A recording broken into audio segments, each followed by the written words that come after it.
ਸਤਿ ਸ਼੍ਰੀ ਅਕਾਲ। ਤੁਸੀਂ ਜੁੜੇ ਹੋਏ ਹੋ ਪੰਜਾਬੀ ਰੇਡੀਓ ਐਸੇ ਦੇ ਨਾਲ ਤੇ ਮੈਂ ਹਾਂ ਪ੍ਰਵੀਨ ਸ਼ਰਮਾ ਲੈ ਕੇ ਹਾਜ਼ਰ ਹਾਂ ਪ੍ਰੋਗਰਾਮ ਖਬਰ ਤੇ ਨਜ਼ਰ। ਖਬਰ ਤੇ ਨਜ਼ਰ ਪ੍ਰੋਗਰਾਮ ਦੇ ਵਿੱਚ ਕਈ ਅਹਿਮ ਖਬਰਾਂ ਨੂੰ ਲੈ ਕੇ ਚਰਚਾ ਕਰਨ ਦੇ ਲਈ ਮੇਰੇ ਨਾਲ ਜੁੜ ਚੁੱਕੇ ਨੇ ਪੰਜਾਬ ਤੋਂ ਪੱਤਰਕਾਰ ਦੀਪਕ ਸ਼ਰਮਾ ਚਨਾਰਥਲ ਜੀ। ਉਹਨਾਂ ਦਾ ਸਵਾਗਤ ਕਰਾਂਗੇ ਪਹਿਲਾਂ, ਫਿਰ ਕਰਾਂਗੇ ਕਿ ਅਹਿਮ ਖਬਰਾਂ ਤੇ ਚਰਚਾ। ਸ਼ਰਮਾ ਜੀ ਸਤਿ ਸ਼੍ਰੀ ਅਕਾਲ, ਸਵਾਗਤ ਹੈ ਜੀ ਪੰਜਾਬੀ ਰੇਡੀਓ ਐਸੇ ਤੇ। ਸਤਿ ਸ਼੍ਰੀ ਅਕਾਲ ਪ੍ਰਵੀਨ ਜੀ, ਸਾਰੇ ਦਰਸ਼ਕਾਂ ਨੂੰ ਸਰੋਤਿਆਂ ਨੂੰ ਮੇਰੀ ਪਿਆਰ ਭਰੀ ਸਤਿ ਸ਼੍ਰੀ ਅਕਾਲ ਜੀ। ਪ੍ਰੋਗਰਾਮ ਦੇ ਵਿੱਚ ਅੱਗੇ ਵਧਣ ਤੋਂ ਪਹਿਲਾਂ ਧੰਨਵਾਦ ਕਰਦੇ ਚਲੀਏ ਸਪਾਂਸਰਸ ਦਾ, ਜਿਹੜੇ ਜ਼ਰੀਆ ਬਣਦੇ ਨੇ ਇਹਨਾਂ ਪ੍ਰੋਗਰਾਮਾਂ ਨੂੰ ਤੁਹਾਡੇ ਤੱਕ ਪਹੁੰਚਾਉਣ ਦੇ ਲਈ। ਖਾਲਸਾ ਇੰਸ਼ੋਰੈਂਸ ਏਜੰਸੀ ਵਾਲੇ, ਜਿਨ੍ਹਾਂ ਤੋਂ ਤੁਸੀਂ ਹਰ ਤਰੀਕੇ ਦੀ ਇੰਸ਼ੋਰੈਂਸ ਲੈ ਸਕਦੇ ਹੋ। ਇੰਸ਼ੋਰੈਂਸ ਬਾਰੇ ਪਤਾ ਕਰਨ ਦੇ ਲਈ ਉਹਨਾਂ ਦਾ ਨੰਬਰ ਹੈ 408-272-2500। ਟਰਕੀਆਨਾ ਇਮੀਗ੍ਰੇਸ਼ਨ ਲਾ ਫਰਮ ਵਾਲੇ, ਜੇ ਟਰਕੀਆਨਾ ਅਟਾਰਨੀ ਟਰਕੀਆਨਾ ਦੇ ਨਾਲ ਤੁਸੀਂ ਇਮੀਗ੍ਰੇਸ਼ਨ ਬਾਬਤ, US ਇਮੀਗ੍ਰੇਸ਼ਨ ਬਾਬਤ ਤੁਹਾਡਾ ਕੋਈ ਸਵਾਲ ਹੈ, ਕੋਈ ਸਲਾਹ ਕਰਨੀ ਹੈ ਤਾਂ ਇਹਨਾਂ ਦੇ ਨਾਲ 415-909-0503 ਤੇ ਗੱਲ ਕਰ ਸਕਦੇ ਹੋ। ਗੁਰਦੀਪ ਸਿੰਘ ਵਰਤੀ ਕਲੋਬੀ, Satnam Singh Shergill Selma, Jagtar Singh Anandpuri Fremont, Surjit Singh Chahal Yuba City, Gurdeep Singh Gill ਤੇ ਪਰਿਵਾਰ Yuba City, Mandeep Singh Sarabjit Kaur San Jose, Manjit Singh San Jose, ਅਬੇ Sacramento, Miri Piri Seva society Fresno ਤੇ ਜੱਸੀ ਗਿੱਲ ਬੇਕਰਸਫੀਲਡ ਤੋਂ। ਇਹਨਾਂ ਸਾਰੇ ਹੀ ਸਪਾਂਸਰ ਦਾ ਬਹੁਤ-ਬਹੁਤ ਧੰਨਵਾਦ। ਤੇ ਸ਼ਰਮਾ ਜੀ, ਆਪਾਂ ਖਬਰਾਂ ਦੀ ਸ਼ੁਰੂਆਤ ਕਰੀਏ ਅਹਿਮ ਖਬਰਾਂ ਤੋਂ। ਗੱਲ ਕਰੀਏ ਦੀਪ ਮਲਹੋਤਰੇ ਦੇ ਮੁੰਡੇ ਨੂੰ ਈਡੀ ਨੇ ਪਿਛਲੇ ਦਿਨੀ ਚੱਕਿਆ ਸੀ, ਪਰ ਹੁਣ ਸਰਕਾਰੀ ਗਵਾਹ ਬਣਾ ਕੇ ਈਡੀ ਨੇ ਮਾਨ ਸਰਕਾਰ ਦੀ ਬਾਂਹ ਮਰੋੜਨ ਦਾ ਫੈਸਲਾ ਕਰ ਲਿਆ।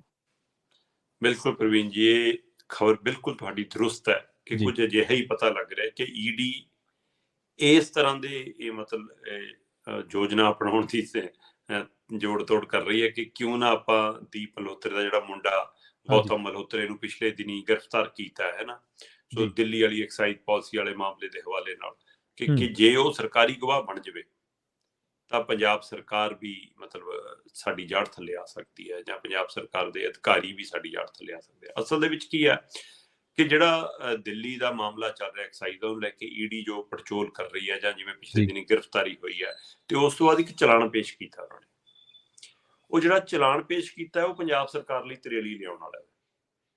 ਉਸ 'ਚ ਪੰਜਾਬ ਸਰਕਾਰ ਦੇ 2 ਅਫਸਰਾਂ ਦੇ ਨਾਮ, ਜਿਨ੍ਹਾਂ ਦੇ ਨਾਮ ਪਹਿਲਾਂ ਵੀ ਚਰਚਾ ਵਿੱਚ ਆਏ ਨੇ, ਚਾਹੇ ਉਹ ਬਰੂ ਰੰਜੂਮ ਹੋਵੇ ਜਿਹੜੇ ਮਤਲਬ ਕਿ ਐਕਸਾਈਜ਼ ਵਿਭਾਗ ਦੇ ਕਮਿਸ਼ਨਰ ਹੈ ਨਾ, ਤੇ ਇਸੇ ਤਰ੍ਹਾਂ ਜਿਹੜੇ ਸੂਬਿਆਂ ਵਿਚਲੀ ਸ਼ਰਾਬ ਦੀਆਂ ਮਤਲਬ ਕਿ ਡਿਸਲਰੀਆਂ ਦੇ ਲੰਬਾ ਸਮਾਂ ਤੱਕ ਮੁਖੀ ਰਹੇ ਨੇ, ਨਰੇਸ਼ ਦੁਬੇ ਹੈ ਨਾ, ਉਹਨਾਂ ਦੋਵਾਂ ਦੇ ਘਰਾਂ ਦੀ ਛਾਪੇਮਾਰੀ ਮਤਲਬ ਜਿਵੇਂ ਹੋਈ ਸੀ ਪਿਛਲੇ ਦਿਨਾਂ 'ਚ, ਉਹ ਸਾਰਾ ਕੁਝ ਸਭ ਨੂੰ ਪਤਾ। ਸੋ ਉਹ ਦੋਵਾਂ ਦੀ ਵੀ ਮਤਲਬ ਇਹ ਸਾਰੇ 'ਚ ਜ਼ਿਕਰ ਹੈ, ਉਹ ਸਾਰੇ ਘਟਨਾਕ੍ਰਮ ਦਾ ਜ਼ਿਕਰ ਹੈ। ਸੋ ਇਸ ਲਈ ਇਸ ਨੂੰ ਦਿੱਲੀ ਐਕਸਾਈਜ਼ ਪਾਲਿਸੀ ਦੇ ਹਵਾਲੇ ਨਾਲ ਇਕੱਲੀ ਈਡੀ ਦੀ ਜਾਂਚ ਨਹੀਂ ਸਮਝਣਾ ਚਾਹੀਦਾ, ਇਸ ਨੂੰ ਪੰਜਾਬ ਦੇ ਪੱਖ ਤੋਂ ਵੀ ਦੇਖਣਾ ਚਾਹੀਦਾ, ਕਿਉਂਕਿ ਈਡੀ ਦਾ ਮਤਲਬ ਭਾਜਪਾ ਹੈ, ਠੀਕ ਹੈ, ਤੇ ਭਾਜਪਾ ਦਾ ਮਤਲਬ ਉਹਦੀ ਰਾਜਨੀਤੀ ਹੈ, ਤੇ ਰਾਜਨੀਤੀ ਫਿਰ ਉਹ ਦਿੱਲੀ ਦੇ ਨਾਲ ਪੰਜਾਬ ਵੀ ਤਾਂ ਕਰ ਰਹੀ ਹੈ ਨਾ ਜੀ। ਸੋ ਇੱਕ ਪਾਸੇ ਰਾਜਨੀਤੀ ਹੈ, ਦੂਏ ਪਾਸੇ ਇਹ ਉਹ ਐਕਸਾਈਜ਼ ਪਾਲਿਸੀ ਹੈ ਜਿਹੜੀ ਕੁਝ ਧਿਰਾਂ ਨੇ, ਹੁਣ ਇਹਦੇ ਵਿੱਚ ਵੀ ਕੁਝ ਘਰਾਣੇ ਨੇ ਪ੍ਰਵੀਨ ਜੀ ਜਿਹੜੇ ਪੂਰੇ ਮੁਲਕ 'ਚ ਫੈਲ ਚੁੱਕੇ ਨੇ। ਦੀਪ ਮਲਹੋਤਰਾ ਦੀ ਇੱਕ ਸ਼ਰਾਬ ਫੈਕਟਰੀ ਮੂਹਰੇ ਜੀਰੇ 'ਚ ਧਰਨਾ ਚੱਲ ਰਿਹਾ, ਹਾਂਜੀ। ਦੂਸਰੇ ਪਾਸੇ ਉਹਦਾ ਕਾਰੋਬਾਰ ਦਿੱਲੀ 'ਚ ਵੀ ਤਕੜਾ ਹੈ, ਤੀਸਰੇ ਪਾਸੇ ਉਹਦਾ ਕਾਰੋਬਾਰ ਯੂਪੀ 'ਚ ਵੀ ਹੈਗਾ, ਤੇ ਉਹ ਤੋਂ ਬਿਨਾਂ ਹੋਰ ਸੂਬਿਆਂ 'ਚ ਵੀ ਹੈਗਾ।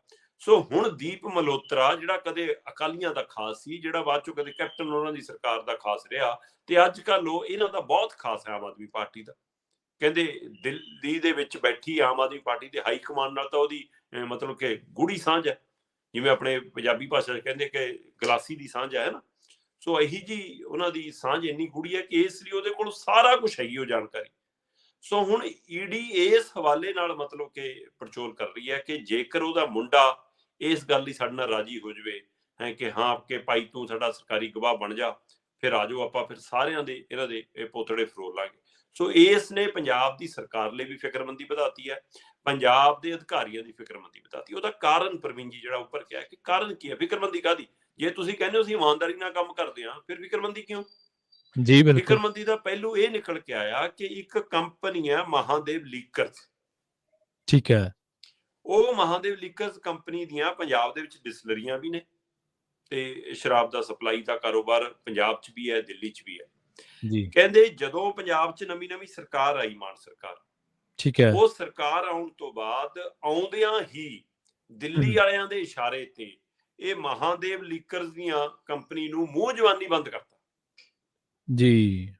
ਮੂੰਹ ਜਵਾਨੀ ਉਹ ਮਤਲਬ ਕੋਈ ਲਿਖਤੀ ਹੁਕਮ ਨਹੀਂ, ਆਪਾਂ ਹੁਣ ਤੱਕ ਡਿੱਕੀ ਜਾਂਦੇ ਕਿ ਬੰਦ ਕਰਨ ਵਾਲਾ ਲਿਖਤੀ ਹੁਕਮ ਦੇ ਦਿਓ ਜੀਰਾ ਸ਼ਰਾਬ ਫੈਕਟਰੀ ਨੂੰ, ਉਹ ਨਹੀਂ ਅਜੇ ਜਾਰੀ ਹੋਇਆ। ਤੇ ਇੱਥੇ ਇੱਕ ਸ਼ਰਾਬ ਦੀ ਫੈਕਟਰੀ ਮੂੰਹ ਜਵਾਨੀ ਕਰਕੇ ਬੰਦ ਵੀ ਹੋ ਗਈ, ਹੂੰ 25 ਦਿਨ ਬੰਦ ਰਹੀ ਪ੍ਰਵੀਨ ਜੀ ਉਹ ਕੰਪਨੀ। ਜੀ ਸੋ ਇੱਥੋਂ ਅੰਦਾਜ਼ਾ ਲਾਓ ਕਿ ਉਸ ਮਸਲੇ ਨੂੰ ਲੈ ਕੇ ਮੁੱਦਾ ਬਣਿਆ ਫਿਰ ਕਿ ਹੂੰ ਇਹ ਕੀ ਹੈ ਜੀ। ਜਦੋਂ ਪਤਾ ਲੱਗਿਆ ਕਹਿੰਦੇ ਜੀ ਕਮਿਸ਼ਨ ਦਾ ਮਾਮਲਾ ਕੋਈ ਦਿੱਲੀ 'ਚ। ਠੀਕ ਹੈ ਹੁਣ ਇਹ ਈਡੀ ਦਾ ਤੱਥਾਂ ਦੇ ਹਵਾਲੇ ਨਾਲ ਆਪਾਂ ਗੱਲ ਕਰ ਰਹੇ ਹਾਂ, ਹੂੰ ਇਹ ਛੋਟੀ ਗੱਲ ਨਹੀਂ ਹੈ। ਹੂੰ ਇਹ ਅਸੀਂ ਕੋਈ ਮੂੰਹ ਜਵਾਨੀ ਗੱਲ ਨਹੀਂ ਕਰ ਰਹੇ, ਈਡੀ ਦੇ ਚਲਾਨ ਦੇ ਹਵਾਲੇ ਨਾਲ ਗੱਲ ਨਿਕਲ ਕੇ ਆ ਰਹੀ ਹੈ। ਉਹ ਕਹਿੰਦੇ ਜੀ ਕਮਿਸ਼ਨ ਦਾ ਮਾਮਲਾ, ਜੀ ਤੇ ਕਮਿਸ਼ਨ ਦੇ ਮਾਮਲੇ 'ਚੋਂ ਗੱਲ ਇਹ ਨਿਕਲੀ ਜੀ 25 ਦਿਨਾਂ ਬਾਅਦ ਇਸ ਕੰਪਨੀ ਦੀਆਂ ਡੋਰਾਂ ਜੇ ਖੁੱਲੀਆਂ ਤਾਂ ਉਹਦੇ ਪਿੱਛੇ ਫਿਰ ਆਧਾਰ ਕੀ ਬਣਿਆ। ਕਹਿੰਦੇ ਜੀ L1 ਲਾਇਸੈਂਸ ਰੱਦ ਕਰਨ ਦੀ ਉਹਨੂੰ ਧਮਕੀ ਸੀ।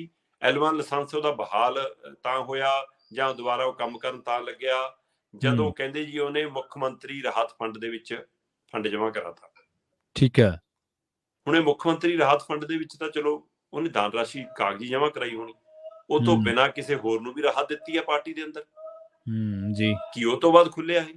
ਸੋ ਇਹ ਸਾਰੇ ਜਿਹੜੇ ਤੱਥ ਸਾਹਮਣੇ ਆ ਰਹੇ ਨੇ ਉਸ ਹਵਾਲੇ ਨਾਲ ਹੁਣ ਪੰਜਾਬ ਸਰਕਾਰ ਨੂੰ ਫਿਕਰ ਪਿਆ, ਉਹਦੇ ਅਧਿਕਾਰੀਆਂ ਨੂੰ, ਚਾਹੇ ਉਹ ਵਰਨੰਜੁਮ ਹੈ, ਚਾਹੇ ਨਰੇਸ਼ ਦੁਬੇ ਹੈ, ਚਾਹੇ ਇਹਦੇ ਇਲਾਵਾ ਹੋਰ ਨਾਂ ਨੇ, ਚਾਹੇ ਉਹਨਾਂ ਮਹਾਦੇਵ ਲੀਕਰ ਦੇ ਹਵਾਲੇ ਨਾਲ ਹੈ ਕਿ ਜੇਕਰ ਉਹ ਸਰਕਾਰੀ ਗਵਾਹ ਬਣਿਆ ਤੇ ਉਸ ਨੇ, ਕਿਉਂਕਿ ਉਹਦੇ ਕੋਲ ਰਾਜ ਨੇ ਜਿਹੋ ਜਿਹੇ ਹੁਣ ਆਮ ਆਦਮੀ ਪਾਰਟੀ ਦੇ ਦੀ ਮਲਹੋਤਰਾ ਦੇ ਕੋਲ ਮੀਟਿੰਗਾਂ, ਖਾਸ ਕਰਕੇ ਆ ਜੀਰਾ ਸ਼ਰਾਬ ਫੈਕਟਰੀ ਦੇ ਖਿਲਾਫ ਚੱਲੇ ਅੰਦੋਲਨ ਤੋਂ ਬਾਅਦ ਜੀ, ਕਿਉਂਕਿ ਉਸ ਨੂੰ ਲੰਮਾ ਸਮਾਂ ਸਰਕਾਰ ਨੇ ਜੇ ਲਟਕਾਇਆ। ਜੇ ਪ੍ਰਵੀਨ ਜੀ ਸਿੱਧੀ ਜੀ ਇੱਕ ਗੱਲ ਹੈ ਕਿ ਜੇਕਰ ਦਿੱਲੀ ਵਾਲਿਆਂ ਦੇ ਇਸ਼ਾਰੇ ਤੇ ਮਹਾਦੇਵ ਲੀਕਰ ਦੀ ਫੈਕਟਰੀ ਮੂੰਹ ਜਵਾਨੀ ਬੰਦ ਹੋ ਸਕਦੀ ਆ, ਹਾਂਜੀ, ਤਾਂ ਇੰਨੀ ਦੇਰ ਬੰਦ ਨਾ ਕਰਨ ਦਾ ਫਰਮਾਨ ਦੀਪ ਮਲਹੋਤਰਾ ਦੇ ਖਿਲਾਫ, ਕਿ ਉਹ ਵੀ ਦਿੱਲੀ ਦਾ ਹੁਕਮ ਸੀ ਮੂੰਹ ਜਵਾਨੀ ਕੋਈ ਕਿ ਨਾ ਅਜੇ ਬੰਦ ਨਹੀਂ ਕਰਨੀ, ਚੱਲਣ ਨੂੰ ਦਿਓ।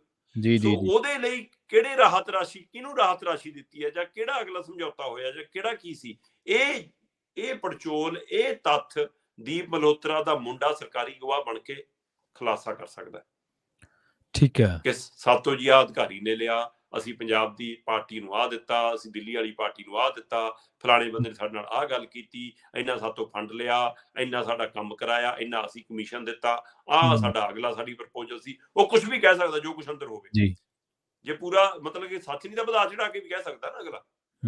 ਸੋ ਉਹਦਾ ਕਾਰਨ ਵੀ ਹੈ, ਉਹਦਾ ਕਾਰਨ ਇਹ ਹੈ ਕਿ ਹੁਣ ਇਹਨਾਂ ਦੀ ਦੀਪ ਮਲਹੋਤਰਾ ਦੀ ਜਾਂ ਉਹਦੇ ਮੁੰਡੇ ਦਾ ਕਾਰੋਬਾਰ ਯੂਪੀ ਚੱਕ ਤਕੜਾ ਹੈ ਤੇ ਅਗਲੇ ਕਹਿੰਦੇ ਪੰਜਾਬ 'ਚ ਤਾਂ ਤੁਹਾਡਾ ਲੋਕਾਂ ਨੇ ਬੰਦ ਕਰਾਤਾ, ਯੂਪੀ 'ਚ ਸਾਡਾ ਯੋਗੀ ਨਾ ਬੰਦ ਕਰਾ ਦੇਵੇ ਕਿਤੇ। ਸੋ ਉਹ ਵੀ ਤਾਂ ਚੂੜੀ ਟੈਟ ਉੱਥੋਂ ਹੁੰਦੀ ਹੈ। ਮੈਂ ਤਾਂ ਹੀ ਕਿਹਾ ਸੀ ਕਿ ਈਡੀ ਦਾ ਮਤਲਬ ਭਾਜਪਾ ਹੈ ਹੁਣ ਜੀ। ਸੋ ਇਸ ਲਈ ਕੀ ਯੋਗੀ ਦੇ ਰਾਹੀਂ ਡਰਾਇਆ ਜਾ ਰਿਹਾ ਜਾਂ ਸੱਚਮੁੱਚ ਇਸ ਮਸਲੇ 'ਚ ਐਡਾ ਬੜਾ ਮਾਮਲਾ ਕੋਈ ਹੈਗਾ, ਕਿਉਂਕਿ ਇਹ ਤਾਂ ਕੋਈ ਦੋ ਰਾਏ ਨਹੀਂ ਪ੍ਰਵੀਨ ਜੀ, ਇਹ ਹੁਣ ਜੱਗ ਜ਼ਾਹਰ ਹੋ ਚੁੱਕੀ ਹੈ ਗੱਲ ਕਿ ਦਿੱਲੀ ਦੀ ਐਕਸਾਈਜ਼ ਪਾਲਿਸੀ ਦੀ ਫੋਟੋ ਸਟੇਟ ਕਾਪੀ ਪੰਜਾਬ ਦੇ ਵਿੱਚ ਨਵੀਂ ਐਕਸਾਈਜ਼ ਪਾਲਿਸੀ ਦੇ ਹਵਾਲੇ ਲਾਗੂ ਕੀਤੀ ਜਾ ਰਹੀ ਹੈ, ਜਿਹਦੇ ਨਾਲ ਪੰਜਾਬ ਦਾ ਠੇਕੇ ਵਾਲਾ ਵੀ ਵਿਚਾਰਾ ਔਖਾ ਹੈ, ਪੰਜਾਬ ਦੇ ਛੋਟੇ ਸ਼ਰਾਬ ਦੇ ਜਿਹੜਾ ਕਾਰੋਬਾਰ ਕਰਨ ਵਾਲੇ ਲੋਕ ਨੇ ਉਹ ਵੀ ਔਖੇ ਨੇ, ਤੇ ਇਹਦੇ ਵਿੱਚ ਵੀ ਉਸੇ ਤਰ੍ਹਾਂ ਅਡਾਨੀ ਅਬਾਨੀ ਮੰਗ ਦੋ ਘਰਾਣਿਆਂ ਨੂੰ, ਇੱਕ ਘਰਾਣਿਆਂ ਨੂੰ ਸਾਰਾ ਕਾਰੋਬਾਰ ਸੌਂਪਣ ਦੀ ਕਵਾਇਦ ਦੇ ਵਿੱਚ ਇਹ ਸਾਰੀ ਐਕਸਾਈਜ਼ ਪਾਲਿਸੀ ਰੰਗ ਦਿਖਾਉਂਦੀ ਹੈ। ਸੋ ਉਸ ਨੂੰ ਲੈ ਕੇ ਈਡੀ ਇਹ ਮਤਲਬ ਨਜ਼ਰਸਾਨੀ ਕਰ ਰਹੀ ਹੈ ਤੇ ਉਹਦੇ ਨਾਲ ਕਹਿੰਦੇ ਕਿ ਅੱਜ ਉੱਥੇ ਦੇ ਇੱਕ ਕਾਰੋਬਾਰੀ ਤੱਕ ਆਏ ਨੇ, ਉਧਰ ਹੋਰ ਕੁਝ ਸੀਏ ਦੇ ਨਾਲ ਕੰਮ ਕਰਨ ਵਾਲੇ ਬੰਦਿਆਂ ਤੱਕ ਆਏ ਨੇ, ਤੇ ਉਧਰ ਆਮ ਆਦਮੀ ਪਾਰਟੀ ਨੂੰ ਫਿਕਰ ਪਿਆ ਮਨੀਸ਼ ਸਿਸੋਦੀਆ ਤੱਕ ਆ ਸਕਦੇ ਨੇ। ਪਰ ਉਹਦੇ ਨਾਲ ਵੱਧ ਹੁਣ ਭਗਵੰਤ ਮਾਨ ਦੀ ਸਰਕਾਰ ਨੂੰ ਫਿਕਰ ਪੈ ਗਿਆ ਕਿ ਕੱਲ ਨੂੰ ਕਿਤੇ ਸਾਡੇ ਕਿਸੇ ਮੰਤਰੀ ਤੱਕ, ਸਾਡੇ ਕਿਸੇ ਐਮਐਲਏ ਤੱਕ ਤੇ ਅਧਿਕਾਰੀਆਂ ਤੱਕ ਨਾ ਆ ਜਾਣ, ਉਹਦੇ ਨਾਲ ਸਰਕਾਰ ਦੀ ਰਹਿੰਦੀ ਖੁੰਦੀ ਕਿਰਕਰੀ ਜਿਹੜੀ ਮਾੜੀ ਮੋਟੀ ਹੁਣ ਬਚੀ ਆ ਉਹ ਵੀ ਹੋ ਜਾਏਗੀ। ਅਗਲੀ ਖਬਰ ਦੇ ਵੱਲ ਵਧੀਏ ਸ਼ਰਮਾ ਜੀ, ਤੇ ਗੱਲ ਕਰੀਏ ਇਸੇ ਸਰਕਾਰ ਦੀ ਹੋਈ। ਅਗਸਤ ਮਹੀਨੇ ਦੇ ਵਿੱਚ ਕਹਿੰਦੇ ਬੀਬੀਆਂ ਦੇ ਖਾਤੇ ਦੇ ਵਿੱਚ 1000 ਰੁਪਇਆ ਜਾ ਸਕਦਾ। ਵੈਸੇ ਬੀਬੀਆਂ ਤਾਂ ਉਦੋਂ ਦੀਆਂ ਡੀਕ ਰਹੀਆਂ ਜਦੋਂ ਦੀ ਸਰਕਾਰ ਬਣੀ ਹੈ, ਪਰ ਹੁਣ ਕਹਿੰਦੇ ਅਗਸਤ ਮਹੀਨੇ ਦੇ ਵਿੱਚ ਇਹਦੀ ਥੋੜੀ ਜਿਹੀ ਆਸ ਬੱਝੀ ਹੈ। ਬਿਲਕੁਲ ਪ੍ਰਵੀਨ ਜੀ, ਪਤਾ ਲੱਗ ਰਿਹਾ ਕਿ ਮਾਰਚ ਮਹੀਨੇ 'ਚ ਜਿਹੜਾ ਬਜਟ ਸੈਸ਼ਨ ਹੋਣਾ ਜੀ, ਉਸ ਬਜਟ ਸੈਸ਼ਨ ਦੇ ਵਿੱਚ 12,000 ਕਰੋੜ ਦਾ ਸਾਲਾਨਾ ਫੰਡ ਦਾ ਇੱਕ ਪ੍ਰਪੋਜ਼ਲ ਲਿਆਂਦੀ ਜਾ ਰਹੀ ਕਿ ਉਹਦਾ ਆਪਾਂ ਪ੍ਰਬੰਧ ਕਰਨਾ। ਠੀਕ ਹੈ। ਤੇ ਜਦੋਂ ਇਹ ਆਇਆ, ਪਹਿਲਾਂ ਤਾਂ ਸ਼ੁਰੂ ਦੇ ਵਿੱਚ ਕਹਿੰਦੇ ਗੱਲ ਇਹ ਆਈ ਕਿ ਵਾਇਆ ਵਿੱਤ ਮੰਤਰੀ ਹਰਪਾਲ ਚੀਮਾ ਦੇ ਰਾਹੀਂ ਅਧਿਕਾਰੀਆਂ ਨਾਲ ਇਹ ਗੱਲ ਸਾਂਝੀ ਕੀਤੀ ਗਈ ਕਿ ਆਪਾਂ ਨੂੰ ਇੱਕ ਵੱਖਰੇ ਫੰਡ ਦੀ ਲੋੜ ਹੈ। 12,000 ਕਰੋੜ ਦੱਸੋ ਤੁਸੀਂ ਕਿੱਥੋਂ ਪੂਰਾ ਕਰਕੇ ਦੇ ਸਕਦੇ ਹੋ, ਕਿਹੜੇ ਢੰਗ ਤਰੀਕੇ ਨੇ ਸਾਨੂੰ ਸੁਝਾਅ ਦਿਓ। ਕਹਿੰਦੇ ਕਿ ਅਧਿਕਾਰੀਆਂ ਤੋਂ ਕੁਝ ਸਲਾਹ ਮੰਗੀ, ਕੁਝ ਆਰਥਿਕ ਮਾਹਰਾਂ ਨਾਲ ਤਾਲਮੇਲ ਕੀਤਾ, ਉਹਨਾਂ ਨੂੰ ਦੱਸਿਆ ਨਹੀਂ ਕਿ ਕਾਹਦੇ ਲਈ ਚਾਹੀਦਾ। ਤੇ ਪਰ ਦੂਸਰੇ ਪਾਸੇ ਸਰਕਾਰੀ ਤੌਰ ਤੇ ਪੰਜਾਬ ਦੇ ਵਿੱਚੋਂ ਆਪਣੇ ਪਾਰਟੀਆਂ ਦੇ ਵਰਕਰਾਂ ਨਾਲ ਤਾਲਮੇਲ ਕਰਕੇ ਬੀਬੀਆਂ ਦਾ ਇੱਕ ਡਾਟਾ ਤਿਆਰ ਕਰਾਇਆ ਗਿਆ। ਠੀਕ ਹੈ, ਉਹ ਵੀ ਗੁਪਤ ਤਰੀਕੇ ਨਾਲ ਜੀ। ਸੋ ਆਹ ਦੋਏ ਚੀਜ਼ਾਂ ਨੂੰ ਜੋੜ ਕੇ ਹੁਣ ਅਧਿਕਾਰੀ ਉਹ ਸਮਝਣਾ ਚਾਹੁੰਦੇ ਨੇ ਕਿ ਇੱਕ ਪਾਸੇ ਸਾਨੂੰ 12,000 ਕਰੋੜ ਰੁਪਇਆ ਇਕੱਠਾ ਕਰਨ ਨੂੰ ਕਿਹਾ ਸਾਲ ਦਾ, ਇਹਦਾ ਪ੍ਰਬੰਧ ਕਰਨ ਲਈ ਕਿਹਾ ਵਿੱਤ ਵਿਭਾਗ ਨਾਲ ਸੰਬੰਧਿਤ ਹੈ ਨਾ, ਦੂਸਰੇ ਪਾਸੇ ਪੰਜਾਬ ਦੇ ਸਰਕਾਰੀ ਤੰਤਰ ਨੂੰ ਵਰਤ ਕੇ ਹੀ ਪਾਰਟੀਆਂ ਵਰਕਰਾਂ ਨਾਲ ਮਿਲ ਕੇ, ਪਾਰਟੀ ਦੇ ਲੀਡਰਾਂ ਨਾਲ ਮਿਲ ਕੇ ਬੀਬੀਆਂ ਦਾ ਇੱਕ ਡਾਟਾ ਤਿਆਰ ਕੀ ਇਹ ਦੋਵਾਂ ਦਾ ਕਨੈਕਸ਼ਨ। ਠੀਕ ਹੈ। ਸੋ ਇਸ ਨੂੰ ਸਮਝਣ ਦੀ ਕੋਸ਼ਿਸ਼ ਕੀਤੀ ਗਈ। ਉਹਦਾ ਫਿਰ ਹਵਾਲਾ ਜਿਹੜਾ ਨਿਕਲ ਕੇ ਆਉਂਦਾ ਕਿ ਪੰਜਾਬ 'ਚ 1 ਕਰੋੜ ਦੇ ਕਰੀਬ ਮਹਿਲਾ ਵੋਟਰ ਹੈ। ਆਮ ਆਦਮੀ ਪਾਰਟੀ ਦਮ ਭਰਦੀ ਹੈ ਕਿ ਅਸੀਂ ਆਪਣੀਆਂ 4 ਤੋਂ 5 ਗਰੰਟੀਆਂ ਪੂਰੀਆਂ ਕਰ ਚੁੱਕੇ ਹਾਂ। ਜਿਵੇਂ ਉਹਨਾਂ ਦੇ ਵਿੱਚੋਂ ਕਹਿੰਦੇ ਆ ਜੀ ਕਿ 300 ਯੂਨਿਟ ਮੁਫਤ ਬਿਜਲੀ ਦੀ ਗਰੰਟੀ ਅਸੀਂ ਪੂਰੀ ਕਰਤੀ ਜੀ। ਉਸ ਤੋਂ ਬਾਅਦ ਉਹ ਕਹਿੰਦੇ ਜੀ ਮੁਹੱਲਾ ਕਲੀਨਿਕ ਅਸੀਂ ਗਰੰਟੀ ਪੂਰੀ ਕਰਤੀ ਜੀ। ਸ਼ਹੀਦ ਸੈਨਿਕਾਂ ਨੂੰ, ਸ਼ਹੀਦ ਫੌਜੀ ਜਵਾਨਾਂ ਨੂੰ, ਪੁਲਿਸ ਕਰਮੀਆਂ ਨੂੰ, ਉਹਨਾਂ ਦੇ ਪਰਿਵਾਰ ਨੂੰ 1 ਕਰੋੜ ਰੁਪਏ ਦੀ ਮਦਦ ਦੀ। ਸੋ ਪਿਛਲੇ ਦਿਨਾਂ 'ਚ ਮਿਲੀ ਵੀ ਹੈ 1-2 ਅਜੇ ਜਦੋਂ ਘਟਨਾਕ੍ਰਮ ਸਾਹਮਣੇ ਤੇ 21 ਕਰੋੜ ਰੁਪਇਆ ਰਾਸ਼ੀ ਦਿੱਤੀ ਵੀ ਗਈ। ਸੋ 1 ਕਰੋੜ ਦੀ ਉਹ। ਫਿਰ 1 MLA 1 ਪੈਨਸ਼ਨ ਵਾਲੀ ਯੋਜਨਾ ਕਹਿੰਦੇ ਅਸੀਂ ਇਸ ਨੂੰ ਅਮਲੀ ਜਾਮਾ ਪਹਿਨਾ ਦਿੱਤਾ ਹੈ ਨਾ। ਸੋ ਇਸ ਲਈ ਕਹਿੰਦੇ ਕਿ ਅਸੀਂ 26,000 ਰੁਪਇਆ ਨੌਕਰੀਆਂ 10 ਮਹੀਨਿਆਂ 'ਚ ਅਸੀਂ ਦੇਤੀਆਂ। ਸੋ ਅਸੀਂ ਕਹਿੰਦੇ ਜੀ ਆਪਣੇ 4-5 ਗਰੰਟੀਆਂ ਅਸੀਂ ਪੂਰੀਆਂ ਕਰਤੀਆਂ। ਹੁਣ ਅਸੀਂ 1,000 ਰੁਪਇਆ ਮਹੀਨਾ ਦੇਣ ਵਾਲੀ ਗਰੰਟੀ ਦੀ ਅੰਦਰ ਖਾਤੇ ਤਿਆਰੀ ਹੈ। ਸੋ ਇਹ ਅਗਸਤ ਦੇ ਵਿੱਚ ਆਉਣ ਦੀ ਤਿਆਰੀ ਆ। ਸੋ ਹੋ ਸਕਦਾ ਕਿ ਮਾਰਚ ਵਾਲੇ ਬਜਟ ਸੈਸ਼ਨ ਜੇ ਆ ਜਾਵੇ ਤਾਂ ਉਹਦੇ ਨਾਲ ਇਹ ਹੈ ਕਿ ਇੱਕ ਤਾਂ ਦਿੱਲੀ ਵਾਲੀਆਂ ਚੋਣਾਂ ਦੇ ਵਿੱਚ ਮਾਫ ਕਰਨਾ, ਜਲੰਧਰ ਵਾਲੀ ਜਿਮਨੀ ਚੋਣ ਦੇ ਵਿੱਚ ਰੰਗ ਦਿਖਾ ਸਕਦੀ ਆ। ਜੇ ਐਲਾਨਨਾਮਾ ਉਹਦੀ ਰੂਪਰੇਖਾ ਵੀ ਸਾਹਮਣੇ ਆ ਜਾਵੇ ਕਿ ਲੈ ਭਾਈ ਅਗਸਤ ਤੋਂ ਮਿਲਣੀ ਹੈ। ਸੋ ਦੂਸਰਾ ਜੇ ਅਗਸਤ ਤੱਕ ਆਉਂਦੀ ਆ ਤਾਂ ਫਿਰ ਅੱਗੇ 24 ਵੀ ਦੂਰ ਨਹੀਂ ਹੈ ਫਿਰ। ਸੋ ਇਸ ਲਈ ਇਹ 24 ਦੀ ਕੁਐਦ ਵਜੋਂ ਵੀ ਦੇਖਿਆ ਜਾ ਰਿਹਾ। ਪਰ ਹੁਣ ਇਹਦੇ ਹਵਾਲੇ ਨਾਲ ਸਮਝਣ ਵਾਲੀ ਗੱਲ ਇਹ ਹੈ ਕਿ ਜਿਹੜੀ ਮਾਫ ਹੋਣੀ ਆ, ਮਤਲਬ ਜਿਵੇਂ ਬਿਜਲੀ ਮਾਫ ਹੋਣੀ ਆ, ਉਹ ਜਿਹੜਾ 300 ਯੂਨਿਟ ਵਾਲਾ ਫਾਰਮੂਲਾ ਸੀਗਾ ਉਹ ਬਾਅਦ ਚੋਂ ਖਾਸਾ ਕੁਝ ਰੰਗ ਢੰਗ ਬਦਲਿਆ ਉਹਦੇ ਵਿੱਚ, ਹੈ ਨਾ, ਕਿ ਇੰਨਾ ਤੁਹਾਡਾ ਲੋਡ ਚਾਹੀਦਾ, ਇੰਨਾ ਨਹੀਂ ਚਾਹੀਦਾ, ਆ ਚਾਹੀਦਾ। ਸੋ ਇਸੇ ਨੂੰ ਲੈ ਕੇ ਹੁਣ ਇੱਥੇ ਵੀ ਆ ਕਿ ਇੱਥੇ ਕੀ 1 ਕਰੋੜ 2 ਲੱਖ ਦੇ ਕਰੀਬ ਜਿਹੜੇ ਵੋਟਰ ਆ ਉਹਨਾਂ ਸਾਰਿਆਂ ਨੂੰ ਮਿਲੂਗੀ ਜੀ। ਕਿਉਂਕਿ ਉਹਦੇ ਵਿੱਚ ਜੇਕਰ ਤਾਂ ਉਮਰ ਦਾ ਤਕਾਜ਼ਾ ਪ੍ਰਵੀਨ ਜੀ, ਤਾਂ ਵਾਅਦਾ ਇਹ ਕੀਤਾ ਗਿਆ ਸੀ ਕਿ ਪੰਜਾਬ ਦੀ ਜਿਹੜੀ ਵੀ ਬੀਬੀ ਬੱਚੀ 18 ਸਾਲ ਤੋਂ ਉੱਪਰ ਹੈ ਉਹ ਸਾਰਿਆਂ ਨੂੰ ਅਸੀਂ 1000 ਰੁਪਇਆ ਮਹੀਨਾ ਦੇਵਾਂਗੇ। ਸੋ ਉਹਦੇ ਨਾਲ ਲੈ ਕੇ ਫਿਰ ਨਵਜੋਤ ਸਿੱਧੂ ਦੀ ਘਰ ਵਾਲੀ ਵੀ ਕਹਿੰਦੀ ਸੀ ਮੈਨੂੰ ਕੀ ਦਓਗੇ, ਹਰਸਿਮਰਤ ਵੀ ਕਹਿੰਦੀ ਸੀ ਕਿ ਹੁਣ ਸਾਨੂੰ ਵੀ 1000 ਰੁਪਇਆ ਦੇਵੋਗੇ, ਹੈ ਨਾ। ਸੋ ਇਹੀਆਂ ਗੱਲਾਂ ਵੀ ਉੱਠੀਆਂ ਤੇ ਮੀਡੀਆ ਨੇ ਵੀ ਸਵਾਲ ਕੀਤੇ ਕਿ ਕੀ ਇਹਨਾਂ ਨੂੰ ਵੀ 1000 ਦੀ ਲੋੜ ਹੈ। ਸੋ ਪਰ ਇੱਧਰ ਦੂਏ ਪਾਸੇ ਉਹੀ ਵਿਰੋਧੀ ਧਿਰਾਂ ਰੌਲਾ ਵੀ ਪਾਉਂਦੀ ਸੀ ਕਿ ਦੇਖੋ ਜੀ 11 ਮਹੀਨੇ ਹੋ ਗਏ ਅਜੇ ਤੱਕ ਗਰੰਟੀ ਪੂਰੀ ਨਹੀਂ ਕੀਤੀ। ਤੇ ਤੁਹਾਡੀ ਗੱਲ ਦਰੁਸਤ ਹੈ ਕਿ ਪੰਜਾਬ ਦੀ ਬੀਬੀ ਦਾ ਜਿੱਦਾਂ ਵੋਟ ਪਾਉਣ ਗਈ ਸੀ ਤੇ ਉਹ ਤੋਂ ਬਾਅਦ ਜਿੱਦਾਂ ਨਤੀਜੇ ਆਏ, ਨਤੀਜੇ ਵਾਲੇ ਦਿਨ ਤੋਂ ਇਹਨੂੰ ਇੰਤਜ਼ਾਰ ਸੀ ਕਿ ਲੈ ਨਤੀਜਿਆਂ ਦੇ ਨਾਲੇ ਮੇਰੇ ਖਾਤੇ 'ਚ 1000 ਰੁਪਇਆ ਆ ਜਾਵੇ। ਪਤਾ ਨਹੀਂ, ਇਹ ਵੀ ਸੱਚਾਈ ਹੈ ਕਿ ਅਸੀਂ ਇੰਨੇ ਇਸ ਤਰ੍ਹਾਂ ਦੇ ਹੋ ਗਏ ਆ ਕਿ ਹੁਣ ਅਸੀਂ ਕੰਮ ਮੰਗਣ ਦੀ ਬਜਾਏ, ਵਿਕਾਸ ਮੰਗਣ ਦੀ ਬਜਾਏ, ਆਪਣੇ ਹੱਕੀ ਮਸਲੇ ਹੱਲ ਕਰਨ ਦੀ ਬਜਾਏ ਅਸੀਂ ਸਰਕਾਰ ਤੇ ਨਿਰਭਰ ਹੁੰਦੇ ਜਾ ਰਹੇ ਹਾਂ। ਅਸੀਂ ਸਰਕਾਰ ਦੇ ਮੁਫਤ ਸਕੀਮਾਂ 'ਚ ਫਸਦੇ ਜਾ ਰਹੇ ਹਾਂ। ਸੋ ਇਸ ਲਈ ਉਦੋਂ ਤੋਂ ਝਾਕ ਸੀ, ਪਰ ਹੁਣ ਇਹ ਝਾਕ ਪੂਰੀ ਕਰਨ ਦਾ ਇੱਕ ਫਾਰਮੂਲਾ ਦਾ ਸਿੱਧਾ ਸਰਕਾਰ ਦੇ ਐਲਾਨ ਦੇ ਹਿਸਾਬ ਨਾਲ ਕਿ 18 ਸਾਲ ਤੋਂ ਜਿਹਦੀ ਵੀ ਉਮਰ 18 ਸਾਲ ਹੋ ਗਈ ਉਹ ਹੱਕਦਾਰ ਹੈ, ਚਾਹੇ ਉਹਦੀ ਵੋਟ ਬਣੀ ਹੈ ਚਾਹੇ ਨਹੀਂ ਬਣੀ ਜੀ। ਪਰ ਜੇਕਰ ਇਹ ਵੋਟ ਬੈਂਕ ਦੀ ਰਾਜਨੀਤੀ ਹੈ ਤਾਂ ਕਹਿੰਦੇ ਇਹਦੇ ਵਿੱਚ ਸਿੱਧਾ ਹੈ ਕਿ ਕਹਿਣਗੇ ਜੀ ਕਿ ਵੋਟਾਂ ਦੇਖੋ ਕਿੰਨੀਆਂ ਬੀਬੀਆਂ ਦੀਆਂ ਬਣੀਆਂ, ਜਿੰਨੀਆਂ ਬੀਬੀਆਂ ਦੀਆਂ ਵੋਟਾਂ ਬਣੀਆਂ ਫਿਰ ਤਾਂ ਉਹਨਾਂ ਸਾਰਿਆਂ ਨੂੰ 1000 ਰੁਪਇਆ ਮਿਲਣਾ ਚਾਹੀਦਾ। 18 ਸਾਲ ਤੋਂ ਉੱਪਰ ਵੋਟ ਬਣਦੀ ਹੈ ਤੇ ਇਹਦੇ ਨਾਲ ਜੇਕਰ ਇਹੀ ਜਿਹੀ ਸਕੀਮ ਲਾਗੂ ਹੋਗੀ ਤਾਂ ਪੰਜਾਬ 'ਚ ਵੋਟ ਵਧਣ ਦਾ, ਤੇਜ਼ੀ ਨਾਲ ਵੋਟ ਸ਼ਾਮਲ ਹੋਣ ਦਾ ਰੁਝਾਨ ਵੀ ਵਧੂਗਾ ਕਿ 18 ਸਾਲ ਹੁੰਦੇ ਹੀ ਪਹਿਲਾਂ ਵੋਟ ਰਜਿਸਟਰਡ ਕਰਾਓ ਭਾਈ, ਘੱਟੋ ਘੱਟ ਬੱਚੀਆਂ ਦੀ ਤਾਂ ਕਰਾਓ, ਮਹਿਲਾ ਦੀ ਤਾਂ, ਬੀਬੀਆਂ ਦੀ ਤਾਂ ਕਰਾਓ, ਕੁੜੀਆਂ ਦੀ ਤਾਂ ਕਰਾਓ, ਹੈ ਨਾ। ਸੋ ਇਸ ਲਈ ਦੂਜਾ ਫਾਰਮੂਲਾ ਇਹ ਹੈ। ਤੀਜਾ ਜਿਹੜਾ ਪਤਾ ਲੱਗ ਰਿਹਾ ਕਿ ਸਰਕਾਰ ਜਿਹੜੇ ਫਾਰਮੂਲੇ ਤੇ ਗੁਪਤ ਤਰੀਕੇ ਨਾਲ ਕੰਮ ਕਰ ਰਹੀ ਹੈ ਉਹ ਇਹ ਆ ਕਿ ਜਿਹੜੀ ਬੀਬੀ ਨੌਕਰੀ ਲੱਗੀ ਆ, ਜਿਹੜੀ ਬੀਬੀ ਇਨਕਮ ਟੈਕਸ ਪੇ ਕਰਦੀ ਹੈ, ਠੀਕ ਹੈ, ਜਿਹੜੀ ਬੀਬੀ ਨਿੱਜੀ ਆਪਣੇ ਨਾਂ ਤੇ ਕੋਈ ਕਾਰੋਬਾਰ ਬਿਜ਼ਨਸ ਕਰਦੀ ਹੈ, ਉਹਨਾਂ ਨੂੰ ਵਿੱਚੋਂ ਬਾਹਰ ਕਰ ਦਿਓ ਜੀ। ਸੋ ਚਾਹੇ ਉਹ ਬਿਜ਼ਨਸਮੈਨ ਆ, ਚਾਹੇ ਉਹ ਨੌਕਰੀ ਪੇਸ਼ਾ ਹੈ। ਹੁਣ ਨੌਕਰੀ ਪੇਸ਼ਾ 'ਚ ਵੀ ਅਜੇ ਇਹ ਕ੍ਰਾਈਟੇਰੀਆ ਸਾਹਮਣੇ ਨਹੀਂ ਆ ਕਿ ਉਹ ਸਰਕਾਰੀ ਨੌਕਰੀ ਨੂੰ ਗਿਣਦੇ ਨੇ ਜਾਂ ਕਿਸੇ ਵੀ ਪ੍ਰਾਈਵੇਟ ਨੌਕਰੀ ਨੂੰ ਗਿਣਦੇ ਨੇ। ਤੇ ਇਨਕਮ ਟੈਕਸ ਪਈ ਦਾ ਮਤਲਬ ਫਿਰ ਕਿੱਥੇ ਗਿਣਨਗੇ ਉਹ, ਹੈ ਨਾ। ਸੋ ਸਵਾਲ ਇਹ ਵੀ ਖੜਾ। ਸੋ ਇਸ ਲਈ ਉਹਦਾ ਆਧਾਰ ਕੀ ਬਣਨਗੇ। ਸੋ ਇਹ 3 ਤਰੀਕਿਆਂ ਨਾਲ ਉਹਨਾਂ ਨੂੰ ਬਾਹਰ ਕਰਨ ਦੀ ਵੀ ਕਹਿੰਦੇ ਯੋਜਨਾ ਤੇ ਕੰਮ ਕੀਤਾ ਜਾ ਰਿਹਾ। ਫਿਰ ਮਤਲਬ 1 ਕਰੋੜ 2 ਲੱਖ ਦੇ ਕਰੀਬ ਜਿਹੜਾ ਵੋਟਰ ਹੈ ਉਹਨਾਂ ਸਾਰੀ ਨੂੰ ਤਾਂ ਨਹੀਂ ਮਿਲਦੀ, ਫਿਰ ਉਹ ਕਿਤੇ ਘਟ ਜਾਣਾ ਹੈ ਅੰਕੜਾ। ਸੋ ਇਸ ਲਈ ਇਹਦੇ ਹਵਾਲੇ ਨਾਲ ਗਰੰਟੀ ਪੂਰੀ ਕਰਨੀ ਸਕੀਮ। ਅਗਸਤ ਦੇ ਵਿੱਚ ਮੈਨੂੰ ਪਤਾ ਲੱਗ ਰਿਹਾ ਕਿ ਸਰਕਾਰ ਦਾ ਤੈਅ ਕਰ ਲਿਆ ਅੰਦਰ ਖਾਤੇ ਕਿ ਆਪਾਂ ਮਾਰਚ ਵਾਲੇ ਬਜਟ 'ਚ 12,000 ਕਰੋੜ ਰੁਪਇਆ ਇਸ ਕੰਮ ਲਈ ਰੱਖੋ ਤੇ ਅਗਸਤ ਚੜ੍ਹਦੇ ਤੋਂ 1000 ਰੁਪਇਆ ਬੀਬੀਆਂ ਦੇ ਖਾਤੇ 'ਚ ਪਾਉਣਾ ਸ਼ੁਰੂ ਕਰ ਦਿਓ, ਤਾਂ ਕਿ ਸਭ ਤੋਂ ਵੱਡਾ ਜਿਹੜਾ ਬਿਜਲੀ ਮਾਫ ਔਰ ਮੁਹੱਲਾ ਕਲੀਨਿਕਾਂ ਤੋਂ ਬਾਅਦ ਜੇਕਰ ਕੋਈ ਵੱਡੀ ਗਰੰਟੀ ਸੀ ਤਾਂ 1000 ਰੁਪਇਆ ਬੀਬੀਆਂ ਦੇ ਖਾਤਿਆਂ 'ਚ ਪਾਉਣ ਵਾਲੀ ਸੀ। ਸੋ ਹੋ ਸਕਦਾ ਜੀ ਇਹ ਅਗਸਤ ਤੋਂ ਪੂਰਾ ਹੋ ਜਾਵੇ ਤੇ ਫਿਰ ਦੇਖਦੇ ਹਾਂ ਕਿ ਉਹਦੇ ਨਾਲ ਸਰਕਾਰ ਨੂੰ ਜਿਮਨੀ ਚੋਣ ਦੇ ਵਿੱਚ ਜਾਂ ਸਰਕਾਰ ਨੂੰ 2024 ਦੀਆਂ ਚੋਣਾਂ ਦੇ ਵਿੱਚ ਜਾਂ ਸਰਕਾਰ ਜਿਵੇਂ ਸਵਾਲਾਂ ਦੇ ਘੇਰੇ 'ਚ ਆ ਉਹ ਕਿੰਨਾ ਕੁ ਇਹਨਾਂ ਦੇ ਖਿਲਾਫ ਉੱਠਿਆ ਗਵਾਰ ਠੰਡਾ ਹੁੰਦਾ 1000 ਰੁਪਏ ਨਾਲ, ਇਹ ਦੇਖਣ ਵਾਲੀ ਗੱਲ ਜੀ। ਤੇ ਅਗਲੀ ਖਬਰ ਵੀ ਬੀਬੀਆਂ ਦੇ ਨਾਲ ਹੀ ਜੁੜਦੀ ਹੈ ਕਿਉਂਕਿ ਬੱਸ ਦੇ ਵਿੱਚ ਸਫ਼ਰ ਵੀ ਬੀਬੀਆਂ ਹੀ ਕਰਦੀਆਂ ਤੇ ਬਿਜਲੀ ਦੇ ਬਿੱਲ ਦਾ ਵੀ ਫਿਕਰ ਬੀਬੀਆਂ ਹੀ ਕਰਦੀਆਂ ਜ਼ਿਆਦਾ ਪੰਜਾਬ ਦੇ ਵਿੱਚ। ਕਿ ਲਾਈਟ ਬੰਦ ਕਰ ਦਿਓ ਭਾਈ, ਆਹ ਚੱਲੀ ਜਾਂਦਾ, ਉਹ ਚੱਲੀ ਜਾਂਦਾ, ਬਿਜਲੀ ਦਾ ਬਿੱਲ ਬਹੁਤ ਆਉਂਦਾ। ਹੁਣ ਤੱਕ 600 ਯੂਨਿਟ ਦੀ ਰਾਹਤ ਹੈ, ਪਰ ਹੁਣ ਇੱਕ ਪਾਸੇ ਹਜ਼ਾਰ ਰੁਪਈਆ ਸਰਕਾਰ ਪਾਈ ਜਾਂਦੀ ਹੈ ਖਾਤਿਆਂ ਦੇ ਵਿੱਚ, ਤੇ ਦੂਜੇ ਪਾਸੇ ਖਬਰ ਇਹ ਆ ਰਹੀ ਹੈ ਵੀ ਬਿਜਲੀ ਵੀ ਮਹਿੰਗੀ ਹੋ ਸਕਦੀ ਹੈ ਤੇ ਬੱਸ ਸਫ਼ਰ ਵੀ ਮਹਿੰਗਾ ਹੋ ਸਕਦਾ। ਹਾਂ ਬਿਲਕੁਲ ਪ੍ਰਵੀਨ ਜੀ, ਬਿਜਲੀ ਮਹਿੰਗੀ ਤਾਂ ਆਪਾਂ ਲਗਾਤਾਰ ਇਹ ਪਿਛਲੇ ਦਿਨਾਂ ਤੋਂ ਗੱਲ ਕਰਦੇ ਹੀ ਆ ਰਹੇ ਕਿ ਜਿਹੀ ਪੰਜਾਬ 'ਚ ਸਥਿਤੀ ਬਣਦੀ ਜਾ ਰਹੀ ਹੈ ਤਾਂ ਜੀ ਖਤਰਨਾਕ ਦੌਰ 'ਚ ਜਾ ਸਕਦੇ, ਪਰ ਹੁਣ ਮਹਿੰਗੀ ਕਰਨ ਵਾਲਾ ਵੀ ਇੱਕ ਪੱਖ ਸਾਹਮਣੇ ਆ ਰਿਹਾ। ਦੂਸਰੇ ਪਾਸੇ ਬੱਸ ਸਫ਼ਰ ਦਾ ਵੀ ਇਹ ਸਥਿਤੀ ਹੈ, ਕਿਉਂਕਿ ਜਿੱਥੇ ਤੱਕ ਬਿਜਲੀ ਵਾਲਾ ਸਵਾਲ ਹੈ, ਮੈਨੂੰ ਪਤਾ ਲੱਗ ਰਿਹਾ ਕਿ ਜਿਹੜੇ ਪਰਿਵਾਰਾਂ ਨੂੰ ਪਹਿਲਾਂ ਤੋਂ ਹੀ ਬਿਜਲੀ ਮਾਫ ਸੀ, ਚਾਹੇ 200 ਯੂਨਿਟ ਤੱਕ ਸੀ, SC-BC ਭਾਈਚਾਰੇ ਨੂੰ ਜਾਂ ਆਰਥਿਕ ਕਮਜ਼ੋਰ ਵਰਗ ਨੂੰ, ਉਹ ਕਹਿੰਦੇ ਚਾਹੇ 300 ਹੋ ਗਈ, ਉਹਨਾਂ ਨੂੰ ਅਜੇ ਵੀ ਇਹ ਅਹਿਸਾਸ ਨਹੀਂ ਹੋਇਆ ਕਿ ਹਾਂ ਸਾਡੀ ਕੋਈ ਮਾਫ, ਸਾਡੇ ਤਾਂ ਪਹਿਲਾਂ ਹੀ ਮਾਫ ਸੀ। ਸੋ ਇਸ ਲਈ ਆਮ ਆਦਮੀ ਪਾਰਟੀ ਦੇ ਵਰਕਰਾਂ ਦੇ ਅੰਦਰ ਜਾਂ ਸਰਕਾਰ ਦੇ ਅੰਦਰ ਇਹ ਫਿਕਰਮੰਦੀ ਵੱਧ ਰਹੀ ਹੈ, ਕਿਤੇ ਇਹ ਨਾ ਹੋਵੇ ਕਿ ਉਹ ਇੱਕ ਵਾਰ ਵੋਟ ਬੈਂਕ ਸਾਡੇ ਕੋਲ ਆ ਗਿਆ, ਅਗਲੀ ਵਾਰ ਫਿਰ ਉਹ ਰੂਟੀਨ 'ਚ ਵੰਡਿਆ ਜਾਵੇ ਕਿ ਕੋਈ ਨਾ ਯੋਜਨਾ ਤਾਂ ਪਹਿਲਾਂ ਵੀ ਚੱਲਦੀ ਸੀ।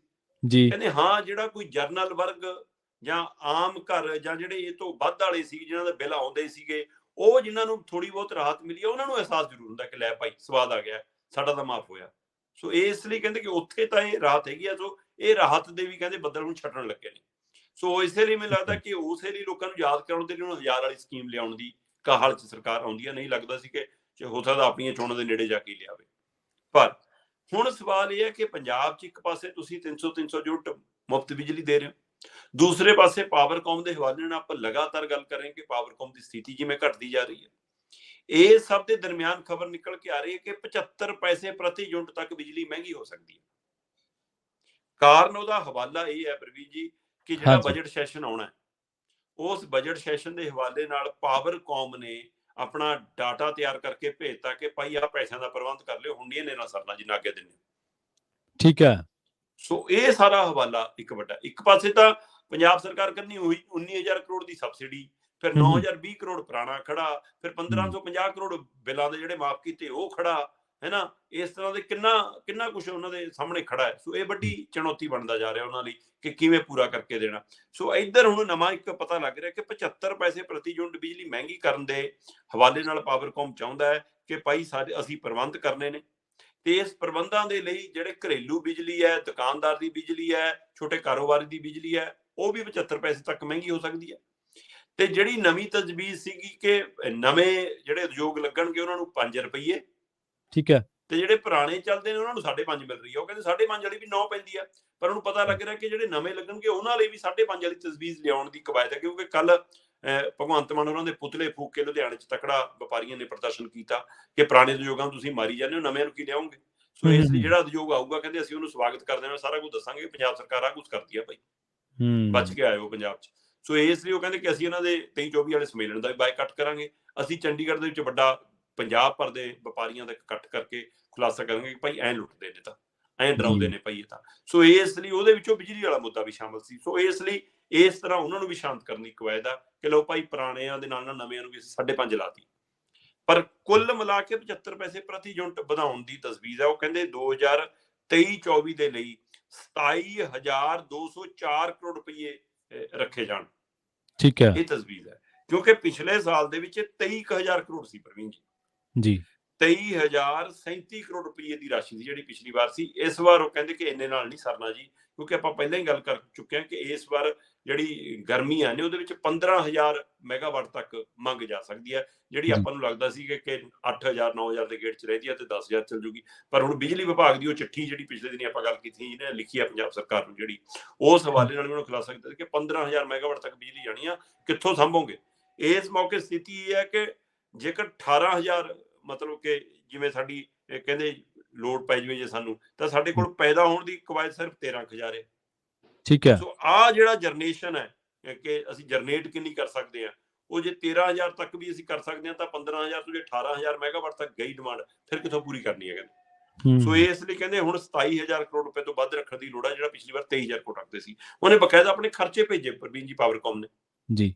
ਉਹ ਕਹਿੰਦਾ ਜਿਹੜਾ ਮਤਲਬ ਕਿ ਸਾਡਾ ਜਿਹੜੀਆਂ ਲੱਕੜਾਂ ਲੁਕੜਾਂ ਕੋਲਾ ਕੂਲਾ ਜੇ ਉਹ ਸਾਰਾ ਉਹਦਾ ਜਿਹੜਾ ਖਰਚਾ ਆਉਂਦਾ ਹੈ ਉਹ ਕਰੀਬ 1,886 ਕਰੋੜ ਹੈ। ਜਿਹੜਾ ਬਿਜਲੀ ਖਰੀਦ ਦੀ ਲਾਗਤ ਹੈ ਉਹ ਇਸ ਵਾਰ 27,000 ਕਰੋੜ ਸਾਨੂੰ ਚਾਹੀਦਾ, ਪਿਛਲੀ ਵਾਰ 23,000 ਕਰੋੜ ਸੀ। ਠੀਕ ਹੈ, ਬਿਜਲੀ ਦੀ ਲਾਗਤ ਦਾ 27,204 ਕਰੋੜ ਰੁਪਈਆ। ਇਸੇ ਤਰ੍ਹਾਂ ਜਿਹੜੇ ਮੁਲਾਜ਼ਮਾਂ ਦੇ ਉੱਤੇ ਖਰਚ ਹੁੰਦੇ ਨੇ ਉਹ 6000 ਕਰੋੜ ਹੈ ਕਰੀਬ। ਜੀ ਇਸੇ ਤਰ੍ਹਾਂ ਜਿਹੜੇ ਪ੍ਰਬੰਧਕੀ ਖਰਚ ਨੇ ਉਹ 260 ਕਰੋੜ ਦੇ ਕਰੀਬ ਹੈ। ਇਸੇ ਤਰ੍ਹਾਂ ਮੇਨਟੇਨੈਂਸ ਹੈ 450 ਕਰੋੜ ਦੇ ਕਰੀਬ ਹੈ। ਇਸੇ ਤਰ੍ਹਾਂ ਕਰਜ਼ੇ ਦਾ ਵਿਆਜ ਹੈ ਜਿਹੜਾ 1631 ਕਰੋੜ ਹੈ।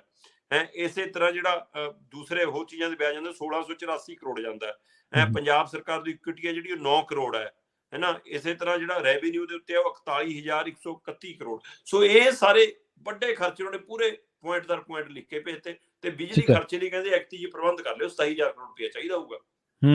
ਸੋ ਇਸ ਹਵਾਲੇ ਨਾਲ ਹੁਣ ਇਹ ਖੱਪਾ ਪੂਰਾ ਕਰਨ ਦੇ ਲਈ ਪੰਜਾਬ ਸਰਕਾਰ ਨੇ ਇਹ ਮੇਰਾ ਖਿਆਲ ਆਉਂਦੇ ਦਿਨਾਂ 'ਚ ਕਦੇ ਵੀ ਇਹ ਫਰਮਾਨ ਆ ਸਕਦਾ ਕਿ ਭਾਈ ਬਿਜਲੀ 75 ਪੈਸੇ ਮਹਿੰਗੀ। ਤੇ ਇੱਧਰ ਇਸੇ ਤਰ੍ਹਾਂ ਡੀਜ਼ਲ ਦੇ ਉੱਤੇ ਸੈਸ ਲਾਇਆ ਪਿਛਲੇ ਦਿਨਾਂ 'ਚ ਪ੍ਰਵੀਨ ਜੀ। ਪੈਟਰੋਲ ਤੇ ਡੀਜ਼ਲ ਤੇ ਪ੍ਰਤੀ ਲੀਟਰ 90 ਪੈਸੇ ਸੈਸ ਲਾਤਾ। ਤੇ 90 ਪੈਸੇ ਸੈਸ ਲਾਉਣ ਦੇ ਹਿਸਾਬ ਨਾਲ ਸਿੱਧਾ ਜਿਹਾ ਹਿਸਾਬ ਹੈ ਕਿ ਫਿਰ ਡੀਜ਼ਲ ਮਹਿੰਗਾ ਹੋਣ ਦਾ ਮਤਲਬ ਤਾਂ ਸਿੱਧਾ ਹੁੰਦਾ ਕਿ ਟਰਾਂਸਪੋਰਟ ਮਹਿੰਗੀ ਹੋਊਗੀ। ਤੁਹਾਡਾ ਟਰੱਕਾਂ ਦਾ ਭਾੜਾ, ਲੇਬਰ ਦਾ ਭਾੜਾ, ਢੋਆ ਢਵਾਈ ਦਾ ਭਾੜਾ, ਫਿਰ ਬੱਸਾਂ ਦਾ ਕਿਰਾਇਆ। ਤੇ ਇਸ ਲਈ ਪੰਜਾਬ ਰੋਡਵੇਜ਼ ਦੇ ਨੇ, ਪੈਪਸੂ ਨੇ, PRTC ਨੇ ਉਹਨਾਂ ਨੇ ਲਿਖ ਕੇ ਪੰਜਾਬ ਸਰਕਾਰ ਨੂੰ ਭੇਜਤਾ ਕਿ ਜਨਾਬ ਹਰ ਮਤਲਬ 10 ਕਿਲੋਮੀਟਰ ਪਿੱਛੇ 1 ਰੁਪਇਆ ਵਧਾ ਦਿਓ। ਤੇ ਇਹ ਸਾਨੂੰ ਲੋੜ ਹੈ। ਤੇ ਜੇਕਰ ਇਹ ਵੱਧਦੀ ਆ ਤਾਂ ਸਿੱਧਾ ਜਿਹਾ ਫਾਰਮੂਲਾ ਹੈ ਕਿ ਤੁਸੀਂ ਕਹਿੰਦੇ ਕਿ ਜੇ ਇੰਨੇ ਕੁ ਪੈਸੇ ਵੱਧ ਗਏ ਤਾਂ ਚੰਡੀਗੜ੍ਹ ਤੋਂ ਅੰਮ੍ਰਿਤਸਰ ਤੱਕ 25 ਰੁਪਏ ਵੱਧ ਜਾਣੇ ਹੈ ਨਾ। ਲੁਧਿਆਣੇ ਤੋਂ ਅੰਮ੍ਰਿਤਸਰ ਤੱਕ 10 ਰੁਪਏ ਲਗਭਗ ਵੱਧ ਜਾਣੇ ਆ। ਜਲੰਧਰ ਤੋਂ ਅੰਮ੍ਰਿਤਸਰ ਤੱਕ ਲਗਭਗ 7-8 ਰੁਪਏ ਵੱਧ ਜਾਣੇ। ਸੋ ਇਸ ਲਈ ਇਹ ਕੁੱਲ ਤੁਸੀਂ ਹਿਸਾਬ ਲਾ ਲਓ ਕਿ ਫਿਰ ਇਸ ਹਿਸਾਬ ਨਾਲ ਲੋਕਾਂ ਦੀ ਜੇਬ ਤੇ ਨਵਾਂ ਅਸਰ ਪੈਣਾ। ਸੋ ਆਹ ਦੋਵੇਂ ਪਾਸੇ ਜੀ, ਇੱਕ ਪਾਸੇ ਬਿਜਲੀ ਮਹਿੰਗੀ ਕਰਨ ਦੀ ਤਿਆਰੀ ਹੈ, ਦੂਏ ਪਾਸੇ ਪੈਟਰੋਲ ਡੀਜ਼ਲ ਮਹਿੰਗਾ ਹੋਣ ਨਾਲ ਬੱਸ ਸਫ਼ਰ ਵੀ ਮਹਿੰਗਾ ਹੋਣ ਦੀ ਤਿਆਰੀ ਜੀ। ਅਗਲੀ ਖਬਰ ਦੇ ਵੱਲ ਵਧੀਏ ਸ਼ਰਮਾ ਜੀ, ਤੇ ਗੱਲ ਕਰੀਏ ਬਾਬਲ ਕਲਾਂ ਇਨਸਾਫ ਮੋਰਚੇ ਦੀ। 3 ਮੁੱਖ ਮੰਤਰੀ ਬਦਲ ਗਏ, 3 ਸਰਕਾਰਾਂ ਗਈਆਂ ਅਕਾਲੀ ਦਲ ਦੀ, ਕਿਉਂਕਿ 2015 ਦੇ ਵਿੱਚ ਇਹ ਘਟਨਾ ਵਾਪਰੀ ਸੀ। ਕੈਪਟਨ ਅਮਰਿੰਦਰ ਸਿੰਘ, ਚਰਨਜੀਤ ਸਿੰਘ ਚੰਨੀ, ਤੇ ਉਸ ਤੋਂ ਬਾਅਦ ਹੁਣ ਚੌਥੇ ਮੁੱਖ ਮੰਤਰੀ ਦੀ ਵਾਰੀ ਹੈ। 2 ਸਰਕਾਰਾਂ ਅਕਾਲੀ ਦਲ ਤੇ ਕਾਂਗਰਸ ਦੀਆਂ ਗਈਆਂ ਤੇ ਤੀਜੀ ਆਮ ਆਦਮੀ ਪਾਰਟੀ ਦੀ ਸਰਕਾਰ ਹੈ। ਪਹਿਲਾਂ ਤੁਸੀਂ ਦੱਸਿਆ ਸੀਗਾ ਕਿ ਇਸ ਮੋਰਚੇ ਦੇ ਉੱਤੇ ਸਮਾਂ ਮੰਗਣ ਗਏ ਸੀ ਕੁਲਤਾਰ ਸਿੰਘ ਸੰਧਵਾਂ, ਜਿਹੜੇ ਸਪੀਕਰ ਨੇ ਵਿਧਾਨ ਸਭਾ ਦੇ। ਫਿਰ ਫੌਜਾ ਸਿੰਘ ਸਰਾਰੀ ਗਏ। ਹੁਣ ਦੱਸਦੇ ਕਿ ਮੁੱਖ ਮੰਤਰੀ ਨੇ ਵੀ ਅਪੀਲ ਕੀਤੀ ਤੇ ਮੰਤਰੀ ਧਾਲੀਵਾਲ ਸਾਹਿਬ ਨੂੰ ਵੀ ਭੇਜਿਆ, ਜਿਹੜੇ ਖੇਤੀਬਾੜੀ ਮੰਤਰੀ ਨੇ, ਕਿ ਭਾਈ ਤੁਸੀਂ ਜਾ ਕੇ ਉਹਨਾਂ ਨਾਲ ਗੱਲਬਾਤ ਕਰਕੇ ਆਓ। 28 ਤੱਕ ਦਾ ਸਮਾਂ ਫੇਰ ਮੰਗ ਲਿਆ ਜੀ ਸਰਕਾਰ ਨੇ ਬਾਬਲ ਕਲਾਂ ਇਨਸਾਫ ਮੋਰਚੇ ਤੋਂ। ਪ੍ਰਵੀਨ ਜੀ, ਤੁਹਾਨੂੰ ਧਿਆਨ ਚ ਹੋਵੇ ਆਪਾਂ ਪਹਿਲਾਂ ਵੀ ਦਿਨ ਗੱਲ ਕਰ ਰਹੇ ਸੀ ਕਿ ਹਾਂਜੀ, ਕੁਲਦੀਪ ਧਾਲੀਵਾਲ ਗੈਰ ਰਸਮੀ ਗੱਲਬਾਤ ਦੇ ਵਿੱਚ ਆਪਣੇ ਨਜ਼ਦੀਕੀਆਂ ਕੋਲ ਇਹ ਦਰਦ ਆਪਣਾ ਸਾਂਝਾ ਕਰ ਚੁੱਕੇ ਨੇ ਕਿ ਮੈਨੂੰ ਭੇਜ ਦਿੰਦੇ ਨੇ ਮੈਂ ਧਰਨੇ ਵਾਲੀ ਥਾਂ ਤੇ ਗਾਲਾਂ ਖਾਣ ਨੂੰ, ਹੈ ਨਾ। ਸੋ ਇਹ ਹੁਣ ਉਸੇ ਕਵੈਚ ਤੁਸੀਂ ਇਹਨੂੰ ਵੀ ਦੇਖ ਸਕਦੇ ਹੋ ਕਿ ਇੱਥੇ ਫੇਰ ਇੱਕ ਵਾਰ ਮੂਹਰੇ ਕੁਲਦੀਪ ਧਾਲੀਵਾਲ ਨੂੰ ਲਾਇਆ ਗਿਆ। ਸੋ ਇਸ ਲਈ ਕੁਲਦੀਪ ਧਾਲੀਵਾਲ ਦਾ ਜਾਣਾ ਤੇ ਮੁੱਖ ਮੰਤਰੀ ਦਾ ਕਹਿਣਾ, ਆਪਾਂ ਪਹਿਲਾਂ ਵੀ ਗੱਲ ਕਰ ਚੁੱਕੇ ਹਾਂ ਕਿ ਮੁੱਖ ਮੰਤਰੀ ਦਾ ਬੋਲ ਏਦਾਂ ਹੁੰਦਾ ਕਿ ਜਿਵੇਂ ਸੰਵਿਧਾਨਕ ਹੁਕਮ ਹੋਣ, ਇਹ ਮੰਨਿਆ ਜਾਂਦਾ। ਤੇ ਪਰ ਕੀ ਇਹ ਪੁੱਗਣਗੇ? ਅਸੀਂ ਤਾਂ ਅਰਦਾਸ ਕਰਦੇ ਹਾਂ ਕਿ ਬੋਲ ਪੁੱਗ ਜਾਣ ਪ੍ਰਵੀਨ ਜੀ, ਕਿਉਂਕਿ ਜਿਹੜੀ ਪੀੜ 2015 ਤੋਂ ਮਨੁੱਖਤਾ ਨੂੰ ਪਿਆਰ ਕਰਨ ਵਾਲੀਆਂ ਧਿਰਾਂ ਹੰਢਾ ਰਹੀਆਂ ਨੇ, ਜਨ ਸਿੱਖ ਪੰਥ ਦੇ ਵਿੱਚ ਜੋ ਇਹ ਪੀੜ ਮਹਿਸੂਸ ਕੀਤੀ ਜਾ ਰਹੀ ਹੈ, ਉਹਨੂੰ ਥੋੜੀ ਬਹੁਤ ਰਾਹਤ, ਮਤਲਬ ਕਿ ਇਹ ਸੰਪੂਰਨ ਰਾਹਤ ਨਹੀਂ ਹੁੰਦੀ ਸਜ਼ਾ ਦੇ ਦੇਣੀ, ਕਿਸੇ ਦੋਸ਼ੀਆਂ ਨੂੰ ਦੇ ਦੇਣੀ। ਜਿਹੜਾ ਜੋ ਕੁਝ ਹੋ ਗਿਆ ਉਹ ਤਾਂ ਹੋ ਗਿਆ ਨਾ ਜੀ, ਉਹਦੀ ਭਰਪਾਈ ਤਾਂ ਹੋ ਨਹੀਂ ਸਕਦੀ। ਜੋ ਬੇਅਦਬੀ ਹੋ ਗਈ ਹੈ, ਜੋ ਜਿਹੜੇ ਪਰਿਵਾਰ ਦੇ ਜੀ ਚਲੇ ਗਏ, ਹੈ ਨਾ, ਜੋ ਮਾਮਨ ਭਾਵਨਾਵਾਂ ਨੂੰ ਸਾਡੀ ਨੂੰ ਠੇਸ ਪਹੁੰਚ ਲਈ, ਉਹ ਤਾਂ ਤੁਸੀਂ ਹੁਣ ਮੁੜ ਕੇ ਬਾਹਰ ਨਹੀਂ ਕਰ ਸਕਦੇ ਸਾਰਾ ਕੁਝ। ਪਰ ਫਿਰ ਵੀ ਇੱਕ ਥੋੜੀ ਜਿਹੀ ਫੌਰੀ ਰਾਹਤ ਹੁੰਦੀ ਹੈ ਕਿ ਠੀਕ ਹੈ, ਸਰਕਾਰ ਦੀ, ਮੌਜੂਦਾ ਸਰਕਾਰ ਦੀ ਮਨਸ਼ਾ ਤਾਂ ਹੈ ਕੁਝ ਦੋਸ਼ੀਆਂ ਨੂੰ ਕਟਹਿਰੇ 'ਚ ਲਿਆਉਣ ਦੀ। ਸੋ ਇਸ ਲਈ ਅਸੀਂ ਅਰਦਾਸ ਕਰਦੇ ਹਾਂ ਕਿ ਮੁੱਖ ਮੰਤਰੀ ਭਗਵੰਤ ਮਾਨ ਦੇ ਬੋਲ ਹੀ ਪੁੱਗ ਜਾਣ, ਜਿਹੜੇ ਕਹਿੰਦੇ ਨੇ ਕਿ 28 ਫਰਵਰੀ ਤੱਕ ਦਾ ਸਮਾਂ ਦੇ ਦਿਓ। ਉਹਨਾਂ ਨੇ ਬਕਾਇਦਾ ਖੁਦ ਅਪੀਲ ਕੀਤੀ ਪਹਿਲਾਂ ਕਿ ਮੈਂ ਅਪੀਲ ਕਰਦਾ ਕਿ ਅਸੀਂ ਠੋਸ ਕਾਰਵਾਈ ਕਰਨ ਦੀ ਤਿਆਰੀ 'ਚ ਹਾਂ, ਕਾਰਵਾਈ ਹੋਊਗੀ, ਮੇਰੇ ਤੇ ਭਰੋਸਾ ਰੱਖੋ, ਸਰਕਾਰ ਲੱਗੀ ਹੈ। ਤੇ ਉਹ ਤੋਂ ਬਾਅਦ ਉਹ ਕਹਿੰਦੇ ਕਿ ਮੋਰਚੇ ਵਾਲਿਆਂ ਨੂੰ ਅਸੀਂ ਬੇਨਤੀ ਕਰਦੇ ਹਾਂ ਕਿ ਤੁਸੀਂ ਹਾਈਵੇ ਖਾਲੀ ਕਰ ਦਿਓ। ਉਹ ਤੋਂ ਬਾਅਦ ਫਿਰ ਕੱਲ ਸ਼ਾਮ ਨੂੰ, ਦੇਰ ਸ਼ਾਮ ਨੂੰ ਕੁਲਦੀਪ ਧਾਲੀਵਾਲ ਉੱਥੇ ਜਾਂਦੇ ਨੇ ਤੇ ਉੱਥੇ ਵੱਡੇ ਅਧਿਕਾਰੀ ਮੌਜੂਦ ਹੁੰਦੇ ਨੇ। ਕਰੀਬ ਮਤਲਬ 30-40 ਪਿੰਡਾਂ ਦੀਆਂ ਪੰਚਾਇਤਾਂ, ਸਰਪੰਚ, ਪੰਚ ਉੱਥੇ ਮੌਜੂਦ ਹੁੰਦੇ ਨੇ। ਉਹ ਮਤਲਬ ਕਿ ਉਹਨਾਂ ਦਾ ਬੇਟਾ ਜਿਹਨਾਂ ਦੇ ਪਿਤਾ ਸ਼ਹੀਦ ਹੁੰਦੇ ਨੇ, ਉਹ ਕਹਿੰਦੇ ਕਿ ਇਹਨਾਂ ਪੰਚਾਇਤਾਂ ਦੀ, ਇਹਨਾਂ ਅਧਿਕਾਰੀਆਂ ਦੀ ਹਾਜ਼ਰੀ ਦੇ ਵਿੱਚ ਕੁਲਦੀਪ ਧਾਲੀਵਾਲ ਨੇ ਕਿਹਾ ਕਿ 28 ਫਰਵਰੀ ਤੱਕ ਸਾਨੂੰ ਸਮਾਂ ਦੇ ਦਿਓ, ਤੁਹਾਨੂੰ ਠੋਸ ਕਾਰਵਾਈ ਹੁੰਦੀ ਨਜ਼ਰ ਆਊਗੀ। ਸੋ ਕਹਿੰਦੇ ਅਸੀਂ ਕੁਲਦੀਪ ਧਾਲੀਵਾਲ ਦੇ ਬੋਲਾਂ ਤੇ, ਪੰਜਾਬ ਮੁੱਖ ਮੰਤਰੀ ਦੇ ਬੋਲਾਂ ਤੇ, ਪੰਜਾਬ ਸਰਕਾਰ ਤੇ ਇੱਕ ਵਾਰ ਫਿਰ ਭਰੋਸਾ ਪ੍ਰਗਟਾਇਆ, ਅਸੀਂ ਸਿਸਟਮ ਤੇ ਫਿਰ ਭਰੋਸਾ ਪ੍ਰਗਟਾ ਰਹੇ ਹਾਂ। ਸੋ ਅਸੀਂ ਉਹਨਾਂ ਦੇ ਕਿਹਾ ਤੇ ਇੱਕ ਪਾਸਾ ਹਾਈਵੇ ਦਾ ਖੋਲ ਦਿੱਤਾ ਜੀ, ਦੂਸਰਾ ਪਾਸਾ ਅਸੀਂ ਅਜੇ ਨਹੀਂ ਖੋਲਿਆ, ਪਰ ਸਾਡਾ ਮੋਰਚਾ ਉਸ ਦਿਨ ਤੱਕ ਚੱਲੂਗਾ ਜਦੋਂ ਤੱਕ ਸਾਨੂੰ ਸੰਪੂਰਨ ਇਨਸਾਫ ਨਹੀਂ ਮਿਲ ਜਾਂਦਾ, ਜਦੋਂ ਤੱਕ ਦੋਸ਼ੀ ਕਟਹਿਰੇ ਦੇ ਅੰਦਰ ਨਹੀਂ ਚਲੇ ਜਾਂਦੇ, ਚਾਹੇ ਉਹ ਬਾਈਬਲ ਕਲਾਂ ਬਰਗਾੜੀ ਬੇਅਦਬੀ ਵਾਲੇ ਮਾਮਲੇ ਹੋਣ, ਗੋਲੀ ਕਾਂਡ ਵਾਲੇ ਮਾਮਲੇ ਹੋਣ, ਉਹਨਾਂ ਸਾਰਿਆਂ ਦੇ ਵਿੱਚ। ਸੋ ਇਸ ਲਈ ਇਸ ਨੂੰ ਇਸ ਕਵਾਇਦ ਵਜੋਂ ਦੇਖਿਆ ਜਾ ਰਿਹਾ ਕਿ ਹੁਣ ਪੰਜਾਬ ਸਰਕਾਰ, ਮਤਲਬ ਕਿ ਮੈਂ ਇਸ ਲਈ ਗੱਲ ਕਰ ਰਿਹਾ ਕਿ ਮੁੱਖ ਮੰਤਰੀ ਸਾਹਿਬ ਨੇ ਤਾਂ ਜੀਰਾ ਸ਼ਰਾਬ ਫੈਕਟਰੀ ਬੰਦ ਕਰਨ ਦਾ ਵੀ ਹੁਕਮ ਦਿੱਤਾ ਹੋਇਆ, ਠੀਕ ਹੈ, ਅਜੇ ਨੋਟੀਫਿਕੇਸ਼ਨ ਨਹੀਂ ਹੋਇਆ। ਮੁੱਖ ਮੰਤਰੀ ਸਾਹਿਬ ਨੇ ਤਾਂ ਪੰਜਾਬ 'ਚ ਪੁਰਾਣੀ ਪੈਨਸ਼ਨ ਸਕੀਮ ਨੂੰ ਬਹਾਲ ਕਰਨ ਦਾ ਵੀ ਹੁਕਮ ਸੁਣਾਇਆ, ਅਜੇ ਨੋਟੀਫਿਕੇਸ਼ਨ ਨਹੀਂ ਹੋਇਆ। ਮੁੱਖ ਮੰਤਰੀ ਸਾਹਿਬ ਹੋਰਾਂ ਨੇ ਤਾਂ ਕੱਚੇ ਮੁਲਾਜ਼ਮਾਂ ਨੂੰ ਪੱਕੇ ਕਰਨ ਦਾ ਵੀ ਫਰਮਾਨ ਸੁਣਾਇਆ, ਅਜੇ ਉਸ ਨੂੰ ਉਸ ਤਰ੍ਹਾਂ ਦਾ ਅਮਲੀ ਜਾਮਾ ਪਹਿਨਾ ਕੇ ਦਸਤੀਬਾਜ਼ੀ ਕਾਗਜ਼ੀ ਕਾਰਵਾਈ ਪੂਰੀ ਨਹੀਂ ਹੋਈ। ਸੋ ਇਸ ਲਈ ਅਸੀਂ ਕਹਿੰਦੇ ਹਾਂ ਕਿ ਹੁਣ ਇਸ ਮਾਮਲੇ 'ਚ ਨਾ ਕਰਿਓ, ਕਿਉਂਕਿ ਇਹ ਲੋਕਾਂ ਨਾਲ ਧੋਖਾ ਜੇਕਰ ਅਕਾਲੀਆਂ ਦੀ ਸਰਕਾਰ 'ਚ ਹੋਇਆ ਤਾਂ ਉਹਨਾਂ ਹੀ ਭਾਵਨਾਵਾਂ ਨਾਲ ਖਿਲਵਾੜ ਕੈਪਟਨ ਨੇ ਵੀ ਕੀਤਾ ਸੀ, ਤੇ ਅੱਜ ਕੈਪਟਨ ਦਾ ਰਾਜਨੀਤਿਕ ਸਫ਼ਰ ਕਿੱਥੇ ਖੜਾ, ਅਕਾਲੀਆਂ ਦਾ ਰਾਜਨੀਤਿਕ ਸਫ਼ਰ ਕਿੱਥੇ ਖੜਾ, ਭਗਵੰਤ ਮਾਨ ਤੇ ਆਮ ਆਦਮੀ ਪਾਰਟੀ ਇਹ ਯਾਦ ਰੱਖੇ। ਜੇ ਉਹ ਧਾਰਮਿਕ ਭਾਵਨਾਵਾਂ ਨਾਲ, ਸਾਡੇ ਅਕੀਦੇ ਨਾਲ, ਸਾਡੀਆਂ ਅਜਿਹੀਆਂ ਕਦਰਾਂ ਕੀਮਤਾਂ ਨਾਲ ਵੀ ਖੇਡਣਗੇ ਤਾਂ ਫਿਰ ਉਸ ਦੀ ਲਾਠੀ 'ਚ ਆਵਾਜ਼ ਨਹੀਂ ਹੁੰਦੀ ਫਿਰ। ਸੋ ਇਸ ਲਈ ਇਹ ਯਾਦ ਜ਼ਰੂਰ ਰੱਖਣ। ਸੋ ਇੱਕ ਵਾਰ ਫਿਰ ਮਤਲਬ ਕਿ ਇਹ ਦੇਖਣ ਵਾਲੀ ਗੱਲ ਹੋਈ ਕਿ ਕੀ, ਜਿਵੇਂ 1.5 ਮਹੀਨੇ ਵਾਲੀ ਤੁਸੀਂ ਗੱਲ ਕੀਤੀ ਕਿ ਪੰਜਾਬ ਵਿਧਾਨ ਸਭਾ ਸਪੀਕਰ 1.5 ਮਹੀਨਾ ਲਿਆ ਸੀ ਤੇ ਉਸੇ ਦਿਨ ਉਸੇ ਸਟੇਜ ਤੋਂ ਕਿਹਾ ਸੀਗਾ ਕੁੰਵਰ ਵਿਜੇ ਪ੍ਰਤਾਪ ਨੇ ਕਿ ਸਰਕਾਰਾਂ ਤੋਂ ਇਨਸਾਫ ਦੀ ਉਮੀਦ ਨਾ ਰੱਖਿਓ, ਇਹ ਵੀ ਸਰਕਾਰਾਂ ਉਹੀ ਜਿਹੀਆਂ ਨੇ ਸਾਰੀਆਂ। ਸੋ ਇਸ ਲਈ ਹੁਣ ਦੇਖਣ ਵਾਲੀ ਗੱਲ ਹੋਈ ਕਿ ਹੁਣ ਤਾਂ ਸਰਕਾਰ ਦੇ ਮੁਖੀ ਨੇ ਵਾਅਦਾ ਕੀਤਾ, ਉਹਨੇ ਆਪਣਾ ਹਨੂਮਾਨ ਬਣਾ ਕੇ ਦੂਤ ਭੇਜਿਆ ਉੱਥੇ ਕੁਲਦੀਪ ਧਾਲੀਵਾਲ ਨੂੰ। ਸੋ ਹੁਣ ਦੇਖਣਾ ਹੋਵੇਗਾ ਕਿ 28 ਤੱਕ ਵੀ, 28 ਕਿਹੜਾ ਆਉਂਦਿਆਂ ਦੇਰ ਲੱਗਣੀ ਆ, 28 ਵੀ ਆ ਜਾਂਦੀ ਆ। ਜਿੱਥੇ 2015 ਤੋਂ ਲੈ ਕੇ 23 ਤੱਕ ਇੰਤਜ਼ਾਰ ਹੋ ਗਿਆ, ਉੱਥੇ 28 ਤੱਕ ਵੀ ਸਹੀ ਦੇਖ ਲੈਂਦੇ। ਸੋ ਰੱਬ ਕਰੇ ਕਿ ਹੁਣ ਇਹਨਾਂ ਦੇ ਬੋਲ ਪੁੱਗ ਜਾਣ। ਹੁਣ ਦੇਖਣ ਵਾਲੀ ਗੱਲ ਇਹ ਵੀ ਹੋਏਗੀ ਕਿ ਕਿਹੜੀ ਸਿੱਟ ਦੇ ਫੈਸਲੇ ਤੇ ਅੱਗੇ ਵੱਧਦੇ ਨੇ, ਕਿਹੜੀ ਰਿਪੋਰਟ ਤੇ ਅੱਗੇ ਵੱਧਦੇ ਨੇ, ਕੀ ਕੁੰਵਰ ਵਿਜੇ ਪ੍ਰਤਾਪ ਵਾਲੀ ਫਾਈਲ ਤੋਂ ਅਜੇ ਵੀ ਧੂੜ ਝਾੜਨਗੇ ਕਿ ਨਹੀਂ, ਇਹ ਵੀ ਦੇਖਣ ਵਾਲੀ ਗੱਲ ਹੋਏਗੀ। ਫਿਲਹਾਲ ਇੰਤਜ਼ਾਰ ਹੈ 28 ਦਾ। ਪਰ ਦੂਸਰੇ ਪਾਸੇ ਇੱਧਰ ਬੰਦੀ ਸਿੰਘ ਵਾਲਾ ਮੋਰਚਾ ਵੀ ਪੂਰੇ ਸਰਗਰਮੀ ਨਾਲ ਹੈ ਜੀ। ਕੱਲ ਵੀ ਜਥਾ ਗਿਆ ਪੰਜਾਬ ਵਾਲੇ ਪਾਸੇ ਹੀ, ਆਪਣੀ ਹੱਦ 'ਚ ਰੁਕ ਕੇ ਉਹਨਾਂ ਨੇ ਉੱਥੇ ਬੈਠ ਕੇ ਨਾਮ ਚਰਚਾ ਕੀਤੀ, ਜਾਪ ਜਪਿਆ, ਸਤਨਾਮ ਵਾਹਿਗੁਰੂ ਦਾ ਪਾਠ ਕੀਤਾ ਤੇ ਉਸ ਤੋਂ ਬਾਅਦ 2 ਘੰਟੇ 2.5 ਘੰਟੇ ਬੈਠਣ ਤੋਂ ਬਾਅਦ ਉਹ ਵਾਪਸ ਪਰਤ ਆਏ।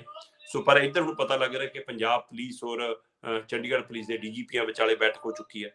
ਉਸ ਬੈਠਕ ਤੋਂ ਬਾਅਦ ਅਗਲੀ ਰਣਨੀਤੀ ਘੜੀ ਜਾ ਰਹੀ ਹੈ।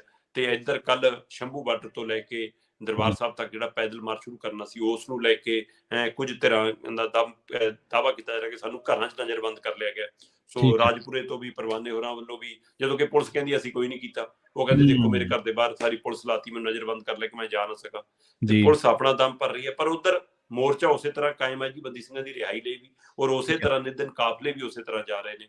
ਸੋ ਇਸ ਹਵਾਲੇ ਨਾਲ ਮਤਲਬ ਕਿ ਤਾਂ ਕਿ ਜਦੋਂ ਤੱਕ ਬੰਦੀ ਸਿੰਘਾਂ ਦੀ ਰਿਹਾਈ ਨਹੀਂ ਹੁੰਦੀ, ਇਹ ਮੋਰਚਾ ਵੀ ਕਾਇਮ ਰਹੇਗਾ। ਸੋ ਚੌਂ ਪਾਸਿਓਂ ਸਰਕਾਰਾਂ ਮੂਹਰੇ ਚੁਣੌਤੀਆਂ ਵੱਡੀਆਂ ਨੇ ਤੇ ਇੱਧਰ ਲੋਕ ਸਰਕਾਰਾਂ ਤੇ ਅਜੇ ਵੀ ਭਰੋਸਾ ਵੀ ਪ੍ਰਗਟਾ ਰਹੇ ਨੇ। ਸੋ ਹੁਣ ਸਰਕਾਰ ਉਹਨਾਂ ਭਰੋਸਿਆਂ ਤੇ ਖਰੀ ਉਤਰਦੀ ਹੈ ਕਿ ਨਹੀਂ, ਇਹ ਦੇਖਣ ਵਾਲੀ ਗੱਲ ਹੈ। ਜੀ ਹਾਂਜੀ, ਬਿਲਕੁਲ। ਸਰਕਾਰਾਂ ਕਦੋਂ ਇਨਸਾਫ ਦਿੰਦੀਆਂ ਨੇ, ਇਹਦੇ ਤੇ ਤਾਂ ਉਡੀਕ ਤਾਂ ਕਰ ਹੀ ਰਹੇ ਨੇ ਲੋਕ। ਸ਼ਰਮਾ ਜੀ, ਧਰਨੇ ਮੋਰਚੇ ਲਾਉਣ ਤੋਂ ਇਲਾਵਾ ਲੋਕਾਂ ਕੋਲ ਹੋਰ ਚਾਰਾ ਵੀ ਕੀ ਹੈ? ਜੇਕਰ ਸਰਕਾਰਾਂ ਸੁਣਵਾਈ ਕਰਦੀਆਂ ਹੋਣ, ਜੇਕਰ ਗੱਲ ਬੰਦੇ ਦੀ ਸਰਕਾਰੀ ਦਰਬਾਰੇ ਪਹੁੰਚਦੀ ਹੋਵੇ ਤੇ ਉਹਤੇ ਅਮਲ ਹੁੰਦਾ ਹੋਵੇ, ਤੇ ਕਿਹਦਾ ਜੀ ਕਰਦਾ ਸੜਕਾਂ ਰੋਕਣ ਨੂੰ? ਤੇ ਜਾਂਦੇ ਗੱਲ ਕਰੀਏ ਸ਼ਰਮਾ ਜੀ, ਆਪਾਂ ਹਰਿਆਣਾ ਸਰਕਾਰ ਦੀ ਜਦੋਂ ਟੈਬਲੇਟ ਦਿੱਤੇ ਸੀ ਤੇ ਪ੍ਰਚਾਰਿਆ ਬੜਾ ਸੀ ਸਰਕਾਰ ਨੇ ਟੈਬਲੇਟ ਦਿੱਤੇ ਆ, ਤੇ ਆਮ ਤੌਰ ਤੇ ਹਰ ਇੱਕ 'ਚ ਸਰਕਾਰ ਵੱਲੋਂ ਮਿਲੀ ਚੀਜ਼ ਜਾਂ ਕਿਸੇ ਕੋਲੋਂ ਗਿਫਟ ਮਿਲਿਆ ਚੀਜ਼ ਇਹੀ ਹੁੰਦਾ ਕਿ ਇਹ ਸਦੀਵੀ ਹੈ, ਜਿੰਨਾ ਚਿਰ ਰਹਿਣਾ ਮੇਰੇ ਕੋਲ ਹੀ ਰਹਿਣਾ ਹੈ। ਪਰ ਹਰਿਆਣਾ ਸਰਕਾਰ ਦੀ ਬੇਸ਼ਰਮੀ ਦੇਖ ਲਓ, ਜਾਂ ਇਹਦੇ ਲਈ ਕੋਈ ਹੋਰ ਲਫ਼ਜ਼ ਵੀ ਵਰਤਿਆ ਜਾ ਸਕਦਾ ਤਾਂ ਉਹ ਵੀ ਵਰਤ ਸਕਦੇ ਆ, ਕਿ ਜਿਹੜੇ ਟੈਬਲੇਟ ਦਿੱਤੇ ਆ ਸਰਕਾਰ ਨੇ, ਉਹ ਪੇਪਰਾਂ ਤੋਂ ਪਹਿਲਾਂ ਹੀ ਵਾਪਸ ਮੰਗਾ ਲਏ ਆ। ਪ੍ਰਵੀਨ ਜੀ, ਬਿਲਕੁਲ। ਹਰਿਆਣਾ ਸਰਕਾਰ ਦੇ ਸਿੱਖਿਆ ਵਿਭਾਗ ਨੇ ਹੁਕਮ ਜਾਰੀ ਕੀਤੇ ਨੇ ਬਕਾਇਦਾ ਕਿ ਜਿਹੜੇ 10ਵੀਂ ਔਰ 12ਵੀਂ ਜਮਾਤ ਦੇ ਬੱਚਿਆਂ ਕੋਲ ਟੈਬਲੇਟ ਨੇ, ਜਿਨ੍ਹਾਂ ਨੂੰ ਹਰਿਆਣਾ ਸਰਕਾਰ ਨੇ ਟੈਬਲੇਟ ਦਿੱਤੇ ਨੇ, ਸਿੱਖਿਆ ਵਿਭਾਗ ਵੱਲੋਂ ਟੈਬਲੇਟ ਦਿੱਤੇ ਗਏ ਨੇ, ਉਹ ਸਰਕਾਰੀ ਇਹ ਸਰਕਾਰੀ ਜਾਇਦਾਦ ਹੈ। ਇਸ ਲਈ ਤੁਹਾਡਾ ਇਹਦੇ ਪਰ ਉਨੀ ਦੇਰ ਲਈ ਜਿੰਨੀ ਦੇਰ ਲਈ ਤੁਹਾਨੂੰ ਥੋੜੀ ਇਹ ਕਲਾਸ ਸੀ, ਹੁਣ ਤੁਸੀਂ ਇਹਨਾਂ ਨੂੰ ਵਾਪਸ ਜਮ੍ਹਾਂ ਕਰਾਓ। ਔਰ ਖਾਸ ਕਰਕੇ ਹਦਾਇਤ ਇਹ ਨਹੀਂ ਕਿ ਤੁਸੀਂ ਪੇਪਰ ਦੇ ਲਓ ਤੋਂ ਬਾਅਦ ਜਮ੍ਹਾਂ ਕਰਾ ਦਿਓ। ਉਹ ਕਹਿੰਦੇ ਜੀ ਜਿੱਦਣ ਪੇਪਰ ਸ਼ੁਰੂ ਹੋਣੇ ਨੇ ਉਹ ਤੋਂ ਪਹਿਲਾਂ ਜਮ੍ਹਾਂ ਕਰਾਓ, ਨਹੀਂ ਰੋਲ ਨੰਬਰ ਜਾਰੀ ਨਹੀਂ ਹੋਵੇਗਾ। ਸੋ ਇਹ ਬੱਚਿਆਂ ਨਾਲ ਮਤਲਬ ਕਿ ਇੱਕ ਤਾਂ ਤੁਸੀਂ ਉਹਨਾਂ ਦੇ ਕਰੈਕਟਰ ਤੇ ਸਵਾਲ ਖੜਾ ਕਰ ਰਹੇ ਹੋ, ਤੁਸੀਂ ਉਹਨਾਂ ਦੀ ਇਮਾਨਦਾਰੀ ਤੇ ਸਵਾਲ ਖੜਾ ਕਰ ਰਹੇ ਹੋ, ਹੈ ਨਾ। ਤੇ ਦੂਸਰੇ ਪਾਸੇ ਤੁਸੀਂ ਮਤਲਬ ਕਿ ਉਹਨਾਂ ਨਾਲ ਸਿੱਖਿਆ ਦੇ ਮਾਮਲੇ 'ਚ ਵੀ ਧੋਖਾ ਕਰ ਰਹੇ ਹੋ। ਸਿੱਖਿਆ ਵਿਭਾਗ ਦਾ ਕੰਮ ਕੀ ਹੁੰਦਾ ਕਿ ਪੇਪਰਾਂ ਦੇ ਦੌਰਾਨ ਬੱਚਿਆਂ ਨੂੰ ਮਾਨਸਿਕ ਤੌਰ ਤੇ ਪਰੇਸ਼ਾਨ ਨਾ ਕੀਤਾ ਜਾਵੇ।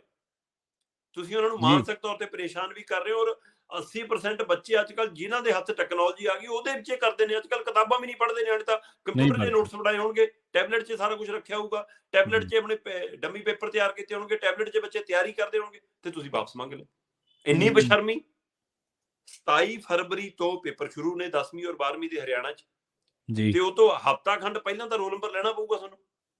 ਜੀ ਜੀ ਤੇ ਇਹਦਾ ਮਤਲਬ ਤੁਹਾਨੂੰ 10-12 ਫਰਵਰੀ ਤੱਕ ਇਹ ਜਮ੍ਹਾਂ ਕਰਾਉਣੇ ਪੈਣੇ। ਤੇ ਅੱਜ 10 ਤਰੀਕ ਹੋ ਗਈ, ਜੀ ਸੋ 11 ਤਰੀਕ ਹੋ ਗਈ ਅੱਜ, 11 ਤਰੀਕ ਅੱਜ। ਜੀ ਸੋ ਜੀ ਤੋਂ ਇੱਥੋਂ ਅੰਦਾਜ਼ਾ ਲਾ ਲਓ ਕਿ ਤੁਸੀਂ 2-4 ਦਿਨਾਂ 'ਚ ਕਹਿ ਕੇ 2-4 ਦਿਨਾਂ 'ਚ ਛੇਤੀ ਜਮ੍ਹਾਂ ਕਰਾਓ ਵੀ ਤਾਂ ਰੋਲ ਨੰਬਰ ਮਿਲੂਗਾ। ਪ੍ਰਵੀਨ ਜੀ, ਜਦੋਂ ਹਰਿਆਣਾ ਸਰਕਾਰ ਨੇ ਟੈਬਲੇਟ ਬੋਰਡ ਵਾਲੀ ਪ੍ਰੀਖਿਆ ਵਾਲੇ ਬੱਚਿਆਂ ਨੂੰ ਵੰਡੇ ਸੀ, ਤਦ ਠੀਕ ਹੈ। ਕੀ ਕੋਈ ਨਾਲ ਚਿੱਠੀ ਦਿੱਤੀ ਸੀ ਕਿ ਸਿਰਫ ਪੇਪਰ ਦੇਣ ਤੱਕ ਆ? ਜਦੋਂ ਹਮ ਪ੍ਰਚਾਰਿਆ, ਇਸ਼ਤਿਹਾਰ ਲਵਾਏ, ਅਖਬਾਰਾਂ 'ਚ, ਟੀਵੀ ਚੈਨਲਾਂ 'ਚ ਖਬਰਾਂ ਚਲਾਈਆਂ, ਤਦ ਇਹ ਕਿਹਾ ਗਿਆ ਕਿ ਵਿਦਿਆਰਥੀਆਂ ਨੂੰ ਟੈਬਲੇਟ ਵੰਡੇ, ਜੀ ਵਿਦਿਆਰਥੀਆਂ ਨੂੰ ਟੈਬਲੇਟ ਦਿੱਤੇ ਗਏ। ਤਦ ਕਿਹਾ ਗਿਆ ਕਦੇ ਨਹੀਂ ਕਿਹਾ ਗਿਆ ਕਿ ਪੜ੍ਹਨ ਲਈ ਦਿੱਤੇ ਨੇ, ਵਾਪਸ ਲਵਾਂਗੇ। ਜੀ ਜੇ ਦਮ ਹੈ ਨਾ ਖੱਟਰ ਸਰਕਾਰ 'ਚ, ਉਹਨਾਂ ਦੇ ਸਿੱਖਿਆ ਮੰਤਰੀ 'ਚ, ਉਹਨਾਂ ਦੇ ਅਧਿਕਾਰੀਆਂ 'ਚ, ਤਾਂ ਦਰਾਂ ਤੇ ਆਉਣ, ਜਿਵੇਂ ਫੜਾ ਕੇ ਫੋਟੋਆਂ ਖਿਚਾਈਆਂ ਸੀ ਨਾ, ਉਵੇਂ ਵਾਪਸ ਲੈਣ ਲੱਗੇ ਫੋਟੋਆਂ ਖਿਚਾਉਣ। ਫੋਟੋਆਂ ਪਵਾਉਣ, ਬਿਲਕੁਲ ਸਹੀ ਹੈ ਜੀ। ਨਿਆਣਿਆਂ ਨੂੰ ਸਟੇਜ ਤੇ ਖੜਾਉਣ, ਥੱਲੇ ਖੜ ਕੇ ਫੜਨ ਕਿ ਅਸੀਂ ਵਾਪਸ ਲੈ ਰਿਹਾ। ਉਹ ਲੋਕਾਂ ਦਾ ਪੈਸਾ, ਲੋਕਾਂ ਦੇ ਟੈਕਸ ਨਾਲ ਤੁਸੀਂ ਚੀਜ਼ ਖਰੀਦੀ, ਤੇ ਉਹਨਾਂ ਦੇ ਨਿਆਣਿਆਂ ਨੂੰ ਦੇ ਕੇ ਤੁਸੀਂ ਫੋਟੋਆਂ ਆਪਣੀਆਂ ਲਵਾਈਆਂ, ਇਸ਼ਤਿਹਾਰ ਆਪਣੇ ਲਵਾਏ, ਵੋਟਾਂ ਆਪਣੀਆਂ ਇਕੱਠੀਆਂ ਕੀਤੀਆਂ, ਤੇ ਹੁਣ ਜਦੋਂ ਮਤਲਬ ਕਿ ਪੇਪਰਾਂ ਦੇ ਦਿਨ ਆਏ ਤਾਂ ਤੁਸੀਂ ਵਾਪਸ ਖੋ ਰਹੇ ਹੋ। ਬਿਲਕੁਲ ਸਹੀ ਹੈ ਮਤਲਬ ਜੀ। ਇਹ ਤੋਂ ਕਮੀਨਾਪਣ ਨਹੀਂ ਹੋ ਸਕਦਾ ਕੁਝ। ਬਸ ਇਹ ਸਰਕਾਰਾਂ ਦੀ ਮਤਲਬ ਕਿ ਇੱਕ ਦਿੱਖ ਹੈ ਕਿ ਰਾਜਨੀਤਿਕ ਲੋਕ ਕਿੱਥੋਂ ਤੱਕ ਡਿੱਗ ਸਕਦੇ ਨੇ। ਡਿੱਗ ਸਕਦੇ। ਇੱਥੋਂ ਅੰਦਾਜ਼ਾ ਲਾ ਲਓ ਕਿ ਇਹ ਬੱਚਿਆਂ ਨਾਲ ਪੇਪਰਾਂ ਦੇ ਦਿਨਾਂ 'ਚ ਖਿਲਵਾੜਾ। ਉਹਨਾਂ ਦੇ ਮਾਪੇ ਵੀ ਮਾਨਸਿਕ, ਖਾਸ ਕਰ ਮਾਤਾਵਾਂ, ਮੈਨੂੰ ਪਤਾ ਹੀ ਜੋ ਇਸ ਤੋਂ ਮਾਨਸਿਕ ਪਰੇਸ਼ਾਨ ਹੋਣਗੇ, ਤੇ ਖਾਸ ਕਰ ਧੀਆਂ ਬੱਚੀਆਂ ਸਾਡੀਆਂ ਜਿਹੜੀਆਂ ਸੰਵੇਦਨਸ਼ੀਲ ਹੁੰਦੀਆਂ ਨੇ। ਹੋ ਸਕਦਾ ਮੁੰਡੇ ਕਈ ਬੇਪਰਵਾਹ ਹੁਣ, ਕੋਈ ਨਾ ਲੈ ਜਾ ਯਾਰ, ਮੈਂ ਤਾਂ ਆਪਣੇ ਫੋਨ ਤੇ ਕਰ ਲੂੰਗਾ, ਪਰ ਬੱਚੀਆਂ ਬਹੁਤ, ਕਿਉਂਕਿ ਉਹ ਤਾਂ ਇੱਕ ਨੰਬਰ ਪਿੱਛੇ ਰੋ ਪੈਂਦੀਆਂ ਨੇ। ਜੀ ਜੀ ਸੋ ਇਸ ਲਈ ਇਹ ਉਹਨਾਂ ਨੂੰ ਪੇਪਰਾਂ ਦੇ ਦਿਨਾਂ 'ਚ ਮਾਨਸਿਕ ਪਰੇਸ਼ਾਨੀ ਨੇ। ਸਰਕਾਰ ਨੂੰ ਇਸ ਮਸਲੇ ਤੇ ਗੌਰ ਕਰਨੀ ਚਾਹੀਦੀ ਹੈ, ਨਹੀਂ ਉਹਨਾਂ ਦੇ ਇਹ ਨਲਾਇਕੀ ਸਾਬਤ ਹੋਏਗੀ। ਜੀ ਜੀ ਸ਼ਰਮਾ ਜੀ, ਬਿਲਕੁਲ ਸਰਕਾਰਾਂ ਜਦੋਂ ਬੇਸ਼ਰਮੀ ਤੇ ਉਤਰੇ ਹੋਣ, ਜਿਵੇਂ ਤੁਸੀਂ ਕਿਹਾ ਕਿ ਫੋਟੋਆਂ ਖਿਚਾ ਕੇ ਜਿਵੇਂ ਦਿੱਤੇ ਸੀ, ਤੇ ਉਵੇਂ ਆਪ ਹੀ ਬੱਚਿਆਂ ਨੂੰ ਫਿਰ ਸਟੇਜ ਤੇ ਚੜਾਓ ਤੇ ਆਪ ਥੱਲੇ ਖੜੋ ਤੇ ਉਹਨਾਂ ਨੂੰ ਕਹੋ ਕਿ ਫੋਟੋਆਂ ਖਿਚਾਓ ਤੇ ਅਸੀਂ ਵਾਪਸ ਲੈ ਰਹੇ ਹਾਂ। ਬਿਲਕੁਲ। ਸੋ ਬਿਲਕੁਲ ਜੀ, ਇਹ ਜਿਹੜਾ ਸਰਕਾਰਾਂ ਦਾ ਰਵੱਈਆ ਗਲਤ ਹੈ। ਹਮੇਸ਼ਾ ਜਿਹੜੀ ਵੀ ਸੰਸਥਾ, ਜਿਹੜੀ ਵੀ ਸਰਕਾਰ ਲੋਕਾਂ ਨੂੰ ਕੋਈ ਚੀਜ਼ ਦਿੰਦੀ ਹੈ, ਤਾਂ ਤੋਂ ਇਹ ਉਮੀਦ ਕੀਤੀ ਜਾਂਦੀ ਹੈ ਕਿ ਇਹ ਲੋਕਾਂ ਦੀ ਚੀਜ਼ ਹੈ। ਚਲੋ ਵਾਇਆ ਸਰਕਾਰ, ਗਵਰਨਮੈਂਟ ਆ ਗਈ ਤਾਂ ਚਲੋ ਇੱਕ ਉਹ ਪ੍ਰੋਸੈਸ ਬਣਿਆ ਹੋਇਆ ਕਿ ਸਰਕਾਰਾਂ ਚੀਜ਼ਾਂ ਦਿੰਦੀਆਂ ਨੇ, ਪਰ ਇਹ ਬਹੁਤ ਜ਼ਿਆਦਾ ਕਹਿ ਲਓ ਕਿ ਇੱਕ ਸਿਆਸੀ ਬੇਸ਼ਰਮੀ ਦੀ ਗੱਲ ਹੈ ਕਿ ਦਿੱਤੀ ਚੀਜ਼ ਤੁਸੀਂ ਵਾਪਸ ਲੈ ਰਹੇ ਹੋ, ਉਹ ਵੀ ਉਸ ਟਾਈਮ ਤੇ ਜਦੋਂ ਉਸ ਚੀਜ਼ ਦੀ ਲੋੜ ਹੈ। ਚਲੋ ਖੈਰ, ਹੋ ਸਕਦਾ ਲੋਕ ਵੋਟਾਂ ਵਾਰੀ ਵੀ ਕਹਿ ਦੇਣ ਕਿ ਭਾਈ ਜਿਨ੍ਹਾਂ ਨੂੰ ਟੈਬਲੇਟ ਦੁਬਾਰਾ ਦਿੱਤੇ ਉਹਨਾਂ ਤੋਂ ਵੋਟਾਂ ਵੀ ਲੈ ਲਓ, ਪਰ ਖੈਰ ਕਦੋਂ ਲੈਂਦੇ ਨੇ ਇਹ ਇੱਕ ਵੱਡਾ ਸਵਾਲ ਹੈ। ਸ਼ਰਮਾ ਜੀ, ਇਹਨਾਂ ਖਾਸ ਖਬਰਾਂ ਤੇ ਖਾਸ ਜਾਣਕਾਰੀਆਂ ਦੇ ਲਈ ਤੁਹਾਡਾ ਬਹੁਤ ਬਹੁਤ ਧੰਨਵਾਦ। ਬਹੁਤ ਸ਼ੁਕਰੀਆ ਜੀ ਜੀ। ਸੋ ਪ੍ਰੋਗਰਾਮ ਖਬਰ ਤੇ ਨਜ਼ਰ ਨੂੰ ਆਪਾਂ ਇੱਥੇ ਹੀ ਸਮਾਪਤ ਕਰਾਂਗੇ। ਮੈਨੂੰ ਪ੍ਰਵੀਨ ਸ਼ਰਮਾ ਨੂੰ ਇੱਥੇ ਦਿਓ ਇਜਾਜ਼ਤ। ਜੁੜੇ ਰਹੋ ਪੰਜਾਬੀ ਰੇਡੀਓ USA ਦੇ ਨਾਲ। ਪੰਜਾਬੀ ਰੇਡੀਓ USA ਤੇ ਪ੍ਰੋਗਰਾਮਾਂ ਦਾ ਸਿਲਸਿਲਾ ਲਗਾਤਾਰ ਜਾਰੀ ਹੈ, ਤੇ ਆਖਿਰ ਦੇ ਵਿੱਚ ਇੱਕ ਵਾਰ ਫਿਰ ਤੋਂ ਤੁਹਾਨੂੰ ਸਭ ਨੂੰ ਪਿਆਰ, ਸਤਿਕਾਰ, ਸਹਿਤ ਸਤਿ ਸ਼੍ਰੀ ਅਕਾਲ।